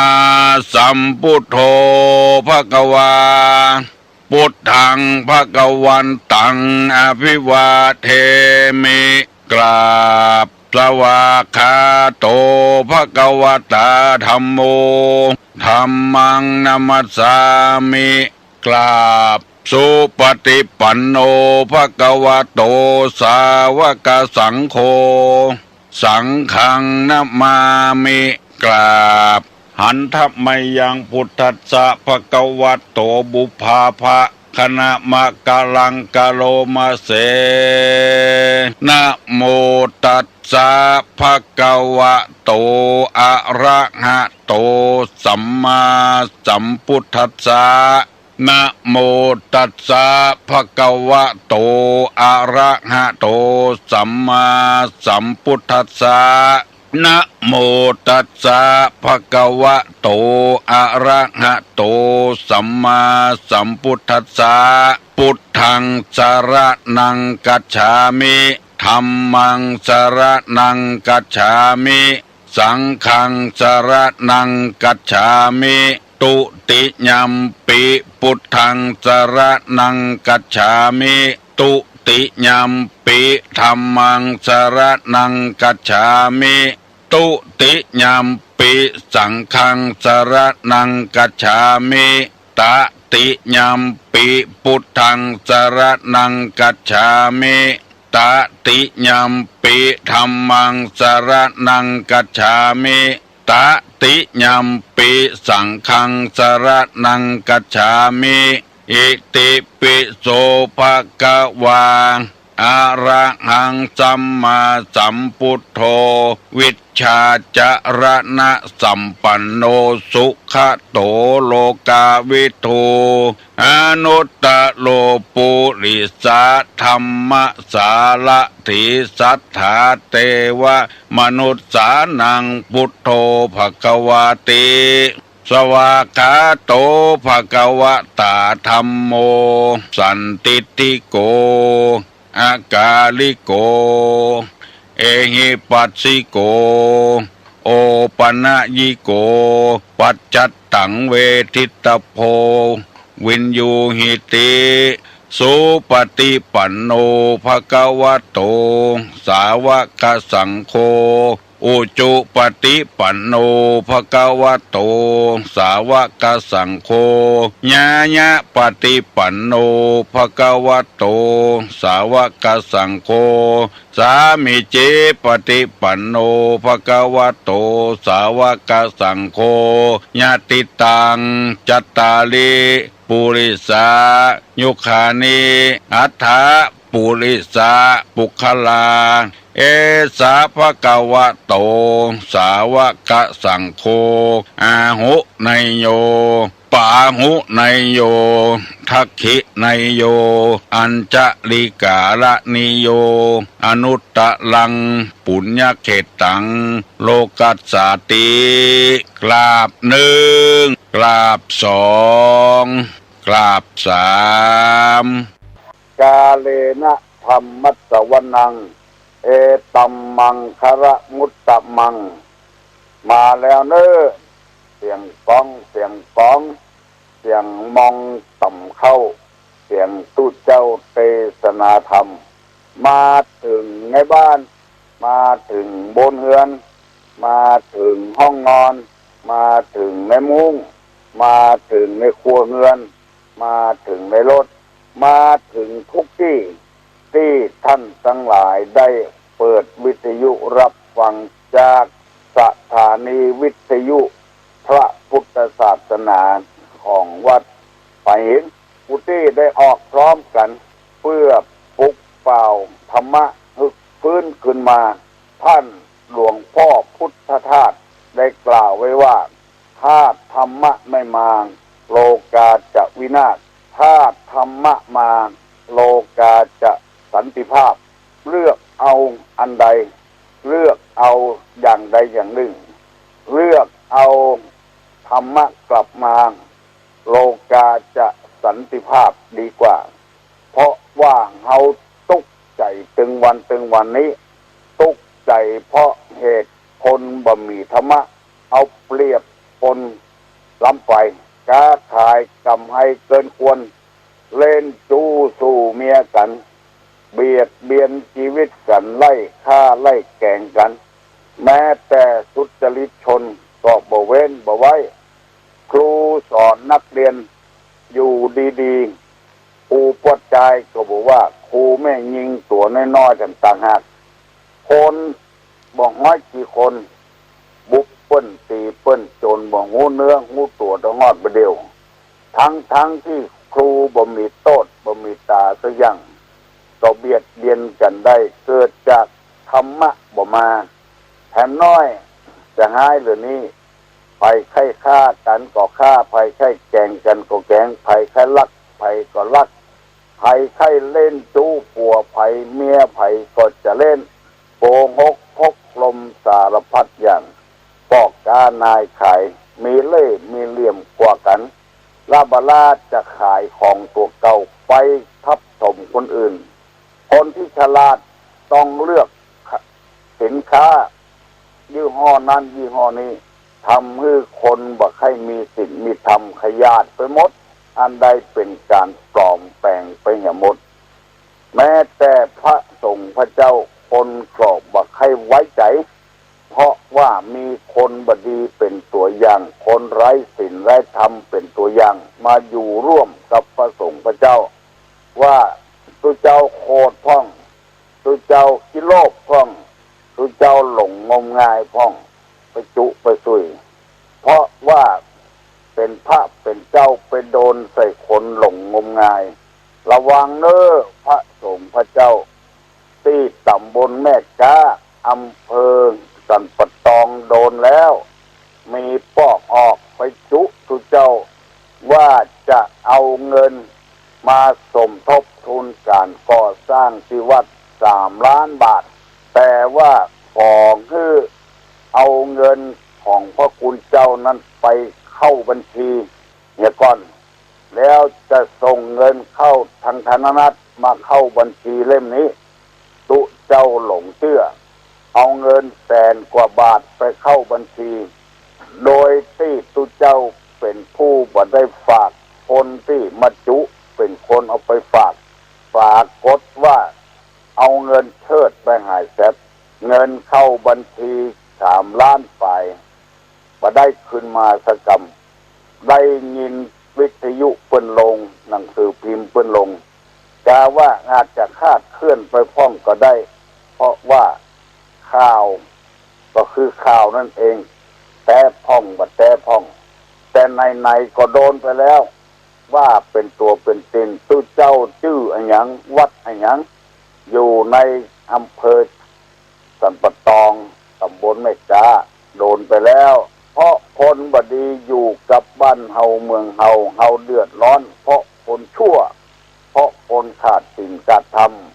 เพราะฉะนั้นขอเชิญธรรมะขึ้นมาโลกาจะได้อยู่อย่างสันติภาพถ้าธรรมะบ่มาโลกาจะวินาศ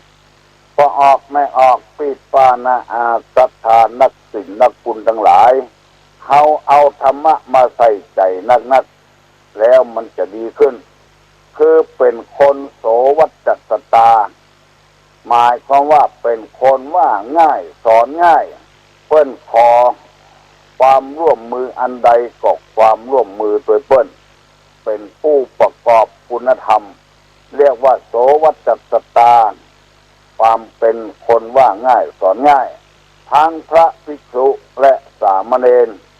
ทั้งคฤหัสถ์ก็ออกแม่ออกที่เป็นแฟนรายการเป็นที่น่ายินดีเพราะเฮาคนไ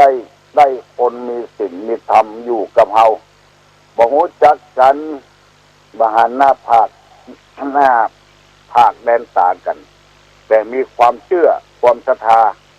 เรียกว่าปฏิบัติอย่างยิ่งเลยยังบ่พอออกไม่ออกยืนตรงห้องเพลงสรรเสริญพระบารมีของพระบาทสมเด็จพระเจ้าอยู่หัว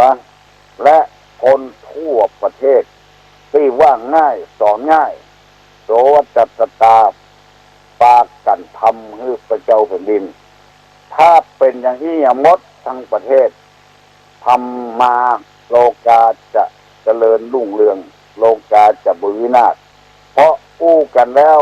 บ่ได้ปฏิบัติตามนั้นธรรมะจึงบ่มาโลกาจะวินาศฟังไปเตอะบอกออกแม่ออกธรรมะคนที่ทำไอ้หยังบ่สำเร็จจะกล้าจะขายจะทำให้ทำสวนจะศึกษาเล่าเรียนจะเป็นหัวหน้าคนบ่สำเร็จเกิดมีอุปสรรคน้อยเดียวก็ละไปเนี่ยแล้วเพราะเหตุว่ามีสิ่งรบกวนที่เฮาฮ้องกันว่ามีนิวรณ์ห้าเป็นธรรมเครื่องกั้นจิตบรรลุความดีได้เสนอไปแล้ว3 ข้อ 1. คนที่มีกามฉันท์นั่นก็คือบุคทำกามฉันทะพอใจในอารมณ์ที่ชอบใจมีรูปเป็นต้นเรียกว่ากามฉันท์เป็นนักเรียนเรียนบ่จบพอใจในคบเพื่อนคบฟุ้งไปเอี่ยวไปแหวงถึงเวลาไปโรงเรียนบ่ไป พอใจในการติดยาเสพติดต่างๆพอใจในการกินเหล้าเมายาพอใจในการแสวงหาเพศตรงกันข้ามเรียนพอจะจบยังปีเดียวพอปี3แล้วยังปี4กันปีเดียวไปจบสักคำเมาเอากันเนี่ยพอใจเมาไม่ยิงเมาพอใจเรียกว่ากามฉันทะมีรูปเป็นต้นเสียงกลิ่นรสโผฏฐัพพะธรรมารมณ์โตยมาแถม 2. คิดจะปองร้ายคนอื่นตลอดเวลาตั้ง30 ปีแล้วก็ยังจะปองร้ายจองล้างจองผ่านกันอยู่ก็บ่สามารถทำให้อย่างสำเร็จได้ค้าขายแข่งกันจะเอาดีอย่างคนเดียวเลยไปปองร้ายคนอื่นทำร้ายคนอื่นไปติดคอกติดตารางกว่าจะฟื้นตัวขึ้นมาเป็นเรื่องที่ยากปองร้ายผู้อื่นจิตที่โหดใครเนี่ยก็เนี่ยใครทำก็ทำบ่ใครเนี่ยก็บ่เนี่ยบ่ใครทำก็บ่ทำอันนี้วัดถีนะมิทะเข้าครอบงำถอถุงสระอีนอหนูมอม้าสระอีต่อเต่าถินะทอทงถินะมิทะเข้าครอบงำข้อที่ข้อ3ข้อนี้ได้อธิบายไปแล้วพี่น้องทั้งหลายได้ฟังแล้วอย่าไปนึกทำตึงหมดนี่ครอบงำจิตใจแล้วข้อที่4ว่าจิตฟุ้งซ่านจิตรำคาญจิตแตกจิตฟุ้งจิตไปอยู่กับเนื้อกับตัวเรียกอุทธุจะปุจจะอสโลอุปุทธุจะทอทงสโลอุจอจานกอสโลอุกอไก่สโลอุปุจจะกอไก่ ก่สระอุและจอจานสองตัวปุถุจจะปุกุจจะแปลว่าความลังเลไม่ตกลงได้ทำอันยังจดจ่อกำลังทำอยู่หั่นกำลังจะงอกเงยมาหั่นละไปเนี่ยไปเปลี่ยนอันอื่นเนี่ยอยู่กับลูกกับเมียดีๆกำลังจะดีขึ้นมาคนอื่นมาจอบเอาไปเนี่ยไปเล่นเมียเพิ่นเนี่ยไปเล่นผัวเพิ่นเนี่ยครอบครัวก็เลยแตกระแหนแบนแบ้อันนี้เรียกว่าอุทุจจะปุกุจจะหมายความว่าทำอันใดบ่สำเร็จพอจะสำเร็จแล้วไปเปลี่ยนอันอื่นแถม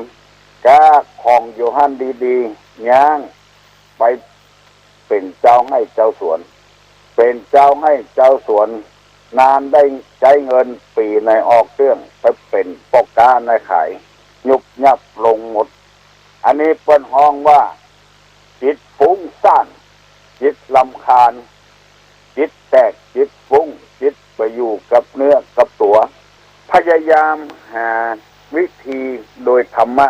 มีความอดทนอดกั้นพระสงฆ์พระเจ้ามีความรู้อยู่ได้บ่เหมือนศึกหาลาเพศไปเนี่ยจะได้หน้าที่จะช่วยกันสืบต่ออายุพระพุทธศาสนาเพราะจิตฟุ้งซ่านจิตไปอยู่กับเนื้อกับตัวจิตแตกใจแตกเฮียนพอจะจบแล้วไปโดนใส่อย่างอื่นแตกฟุ้งเปียฟุ้งซ่านและรำคาญใจแตกใจปึ้งทำอันใดบ่สำเร็จสักกรรมเมามัวเมาไปใจแตกใจฟุ้งอันนี้มีธรรมะเป็นข้อห้ามคือมีความอดทนอดกั้นเอาไว้ทำอันใดบ่สำเร็จตุเจ้าบางตนออกอากาศศรัทธากำลังจะม่วนใจย่างไปเหี่ยเพราะเหตุว่าได้สตางค์มันมีไปจ้างออกฟรีสู้ประเทศที่อื่นบ่ได้สตางค์ตัวจิตฟุ้งซ่านบันึกว่าจะมีเมตตาธรรมออกเผยแพร่ศีลธรรมกรรมฐานวิชาบ้านเจ้าจองบ่ได้ขึ้นไปอย่างนั้นอันใดบ่ได้เงินได้ทองดาวอันใดได้เงินได้ทองเอาเพิ่นนิมนต์ไปประชุมเพื่อปรึกษาหารือกิจการคณะสงฆ์ใจตัวแทนไปอย่างตัวบ่ไปเพราะบ่ได้เงินจิตใจฟุ้งซ่านและรำคาญไปที่ได้เงินบุญอันที่ฟรีๆนั้นบ่ไปบ่ว่าเจ้าบ้านบ่ว่าเจ้าเมืองไปประชุมบ่สำเร็จสักเรื่องเพราะจิตคนฟุ้งซ่านกินเหล้าแล้วไปประชุมบ่ฮู้เรื่องบ่ฮู้ราวบ่จำสักอย่างเพิ่นบอกว่าข้อนี้เป็นจะได้พ้องเพิ่นไปประชาพิจารณ์ให้ชาวบ้านจะจองร่วมกันพิจารณ์เอาพิจารณาขัดแย้งลูกเดียวเพิ่นจะเอาอย่างมาขัดแย้งลูกเดียวแล้วผลที่ประโยชน์ที่ได้ก็มันมีแล้วบ่ได้สักอย่างเพราะคนมันจิตแตกจิตฟุ้งใจแตกใจฟุ้งหันคนใดเป็นคนบ่มีศีลบ่มีธรรมไปหมดข้อนี้สำคัญนักแก่เนิ่นฝากฝังพี่น้องข้องหิ่งทั้งหลายที่สนใจในธรรมมีวิธีที่จะกั้นมันได้นั่นก็คือพิจารณาให้มีเหตุมีผลเนี่ยก่อนบ่ให้จิตแตกจิตฟุ้งผัวเมียบางคู่อยู่กับกันพอจะเจริญรุ่งเรืองจิตแตกใจแตกเลยประสำเร็จกรรมเป็นนักเรียนเรียนหนังสือพ่อแม่ส่งเสียมาเงินขึ้นเสี่ยงขึ้นจัดนักแล้วพอเข้ามัธยมะแล้วเข้าส่วนกลางแล้วจะจบอย่างนั้นแล้วใจลังเลใจแตกใจฟุ้งอุทุจักกุกุจักใจแตกใจฟุ้งไปเหียบัดตั้งอกตั้งใจดีบัดใจบ่เข้าหาธรรมะเข้าไปหาที่อื่นก็เลยทำให้งานบ่สำเร็จอันนี้เป็นคุณธรรมที่อยู่ในหลักของพระพุทธศาสนาพอใจรักใคร่ในอารมณ์ที่ชอบใจเรียกว่ากามฉันท์ปองร้ายผู้อื่นเรียกว่าพยาบาทจิตหดจิตหูเคิบเคิมเลือดถิ่นมิทะจิตฟุ้งซ่านและรำคาญเรียกปุถุจจะปุกุจจะ วันนี้จะฮื้อมันจบเสียวันเนี้ยข้อที่ห้าเรียกว่าลังเลไม่ตกลงได้เรียกวิจิกิจฉาอันนี้เป็นข้อที่ห้าสงสัยยังลังเลอยู่เกิดนักไปอยู่ประสำเร็จง่ายๆในทางพระพุทธศาสนาก็มีตัวอย่างเนื้อหันแล้วพระโมคคัลลานะกับสารีบุตรชวนบริวารไปบวชกับพระพุทธเจ้าบริวารได้สำเร็จเป็นพระอรหันต์หมดพระพระสารีบุตรกับโมคคัลลานะนั้นยังบ่สำเร็จเป็นพระอรหันต์เพราะลังเลไม่ตกลงง่ายๆเพราะตัวเองมีสติปัญญานักโมคคัลลานะนี่ได้7 วันได้8 วันถึงสำเร็จเป็นพระอรหันต์พระสารีบุตรมีปัญญานักลังเลว่าเป็นคำสอนที่แท้กาบ่แท้กาได้15 วันถึงสำเร็จเป็นพระอรหันต์ไปสำเร็จเพราะว่าอาทิตตะปริยาอคิเวสนโคตพราหมณ์ชื่อว่าอาทิตตะอคิเวสนโคตเข้าไปหาพระพุทธเจ้าที่เขาคิดจกูฏอันมีที่ใกล้ๆเมืองอันมีที่จิ่มใกล้เมืองราชคืออยู่บนดอยเขาคิดจกูฏถ้ำนี้เป็นถ้ำที่พระพุทธเจ้าประทับอยู่พราหมณ์คนนี้เข้าไปหาพระพุทธเจ้าว่าพระพุทธเจ้าตรัสรู้เป็นพระอรหันต์มันบ่เชื่อพ่อแม่มีบุญคุณก็บ่เชื่อดินน้ำไฟลมมีคุณตัวเองก็บ่เชื่ออาทิตตะอคิเวสนโคตไปหาพระพุทธเจ้าพระพุทธเจ้าก็ว่าโอ้พราหมณ์เอ๋ยอันว่าบ่เชื่อนะเป็นไปบ่ได้มันต้องเชื่ออย่างใดอย่างหนึ่งคนเฮามันว่ามันบ่เชื่อสักมดบ่เชื่อสักอย่างพระพุทธเจ้าก็บอกว่าต้องเชื่ออย่างใดอย่างหนึ่งเชื่อเอาเข้าพราหมณ์คนนั้นบอกว่าเชื่ออย่างก็เชื่อในความบ่เชื่อของท่านนะกะเชื่อแต่เชื่อว่าบ่เชื่ออันนี้คือความเชื่อในความบ่เชื่อเนี่ยพราหมณ์คนนั้นจึงได้สำเร็จพร้อมกันนั้นพระสารีบุตรก็ได้เป็นพระอรหันต์เวลานั้นเพราะว่ามีปัญญานักลงไปลังเลไม่ตกลงได้เรียกว่าวิจิกิจฉาทีฆะนักขะอคิเวสนโคตที่ทำสุกลขาตามเขาคิดจกูฏเมืองราชกหานครคนทำอะไรอย่างงัวลังเลอยู่มาสำเร็จผลแม่นกาบ่แม่นกามาสำเร็จผลต้องไปให้ถึงจุดหมายปลายทางอย่างที่ตุลุงนำมาเสนอว่ากบ2 ตัวอยู่คนละจังหวัดตัวนี้ก็ค่ายหันปุ้นตัวปุ้นก็ค่ายหันนี้ที่ยกตัวอย่างว่ากบโตเกียวกับกบโอซาก้ากบ2 ตัวนั้นขึ้นอยู่บนดอยปะกันบนดอยต่างก็อธิบายให้กันว่าโตเกียวนั้นบ่มีหยังโอซาก้าก็บ่มีหยังไปตึกบนดอยสงสัยละลังเลไม่ตกลงได้เรียกว่าวิจิกิจฉาเกิดขึ้นแล้วเลย2 ตัวปากันลุกยืนขึ้นเอาติ่นตะกันไว้กบโอซาก้าก็ว่าโตเกียวเหมือนโอซาก้ากบโตเกียวก็ว่าโอซาก้าเหมือนโตเกียวเลยบอกไปสกรรมปิกบ้านไผ่บ้านมันในที่สุดกบ2 ตัวบ่ได้หันเปิ้นเมืองเปิ้นสกรรมบ่สำเร็จสกรรม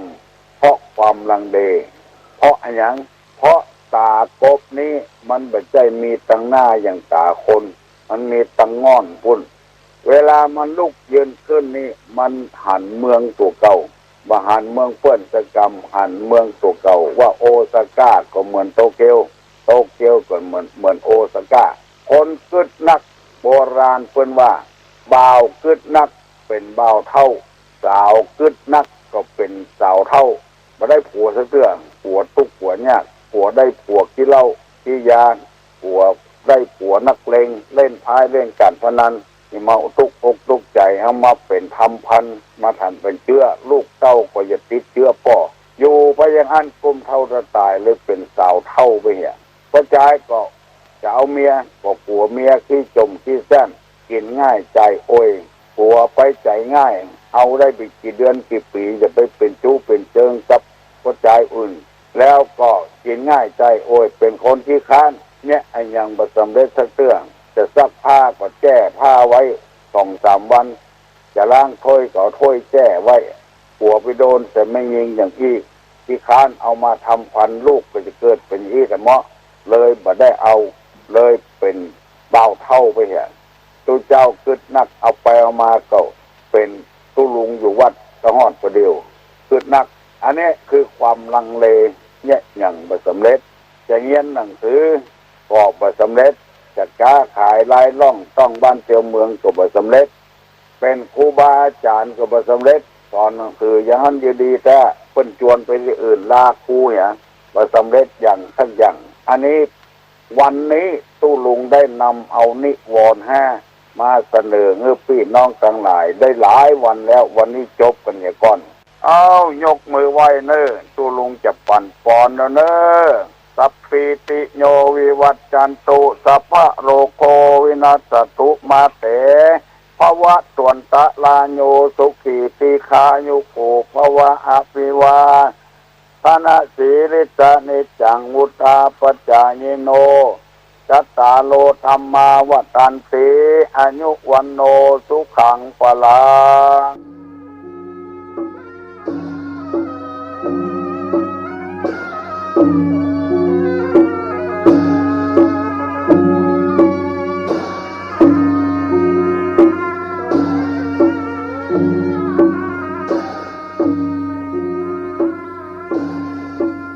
ของเรามากที่สุดก็คือ Urea Repair เก็บกักความชุ่มชื้นได้นานรังนกแท้ผสมถังเช่าสีทองโสมเห็ดหลินจือใหม่แบรนด์รังนกแท้ Emperorเหลืองตระการบานยามแหลมตาเหลือมามองสอนจงบ่เบื่อเราเชื่อเกสรกระจายเพราะเป็นไม้ดอกกลางดงที่เจ้าลองก็คงบ่มีความหมายฝูงแมล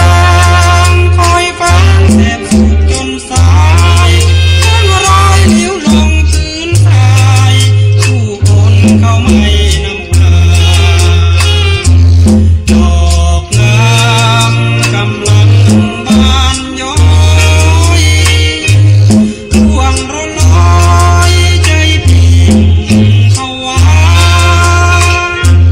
เสียดายเจ้าเป็นไม้ป่าถูกซอยเหมือนดังว่าสิ้นค่าบ่มีผู้หมายเหมือนดังสาวดอกคำตายตอนนี้ไปก็คงหมดสิ้นกลิ่นกลาย เขาเล่าลือนวลน้องบอกไปขายหอมเลยที่เคยเสียดายที่ยังบ่ไหวตะวิน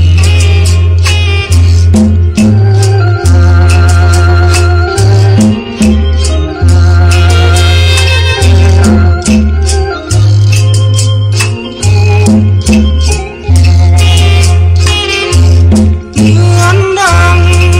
สาวดอกคำตายตอนนี้ไป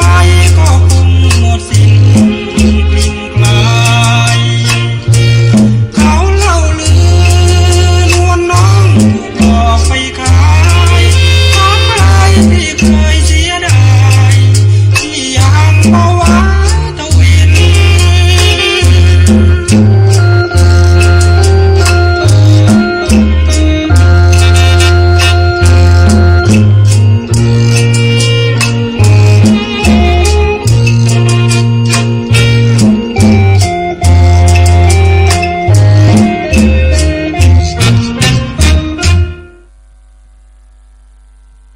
ทริปนี้ไฟ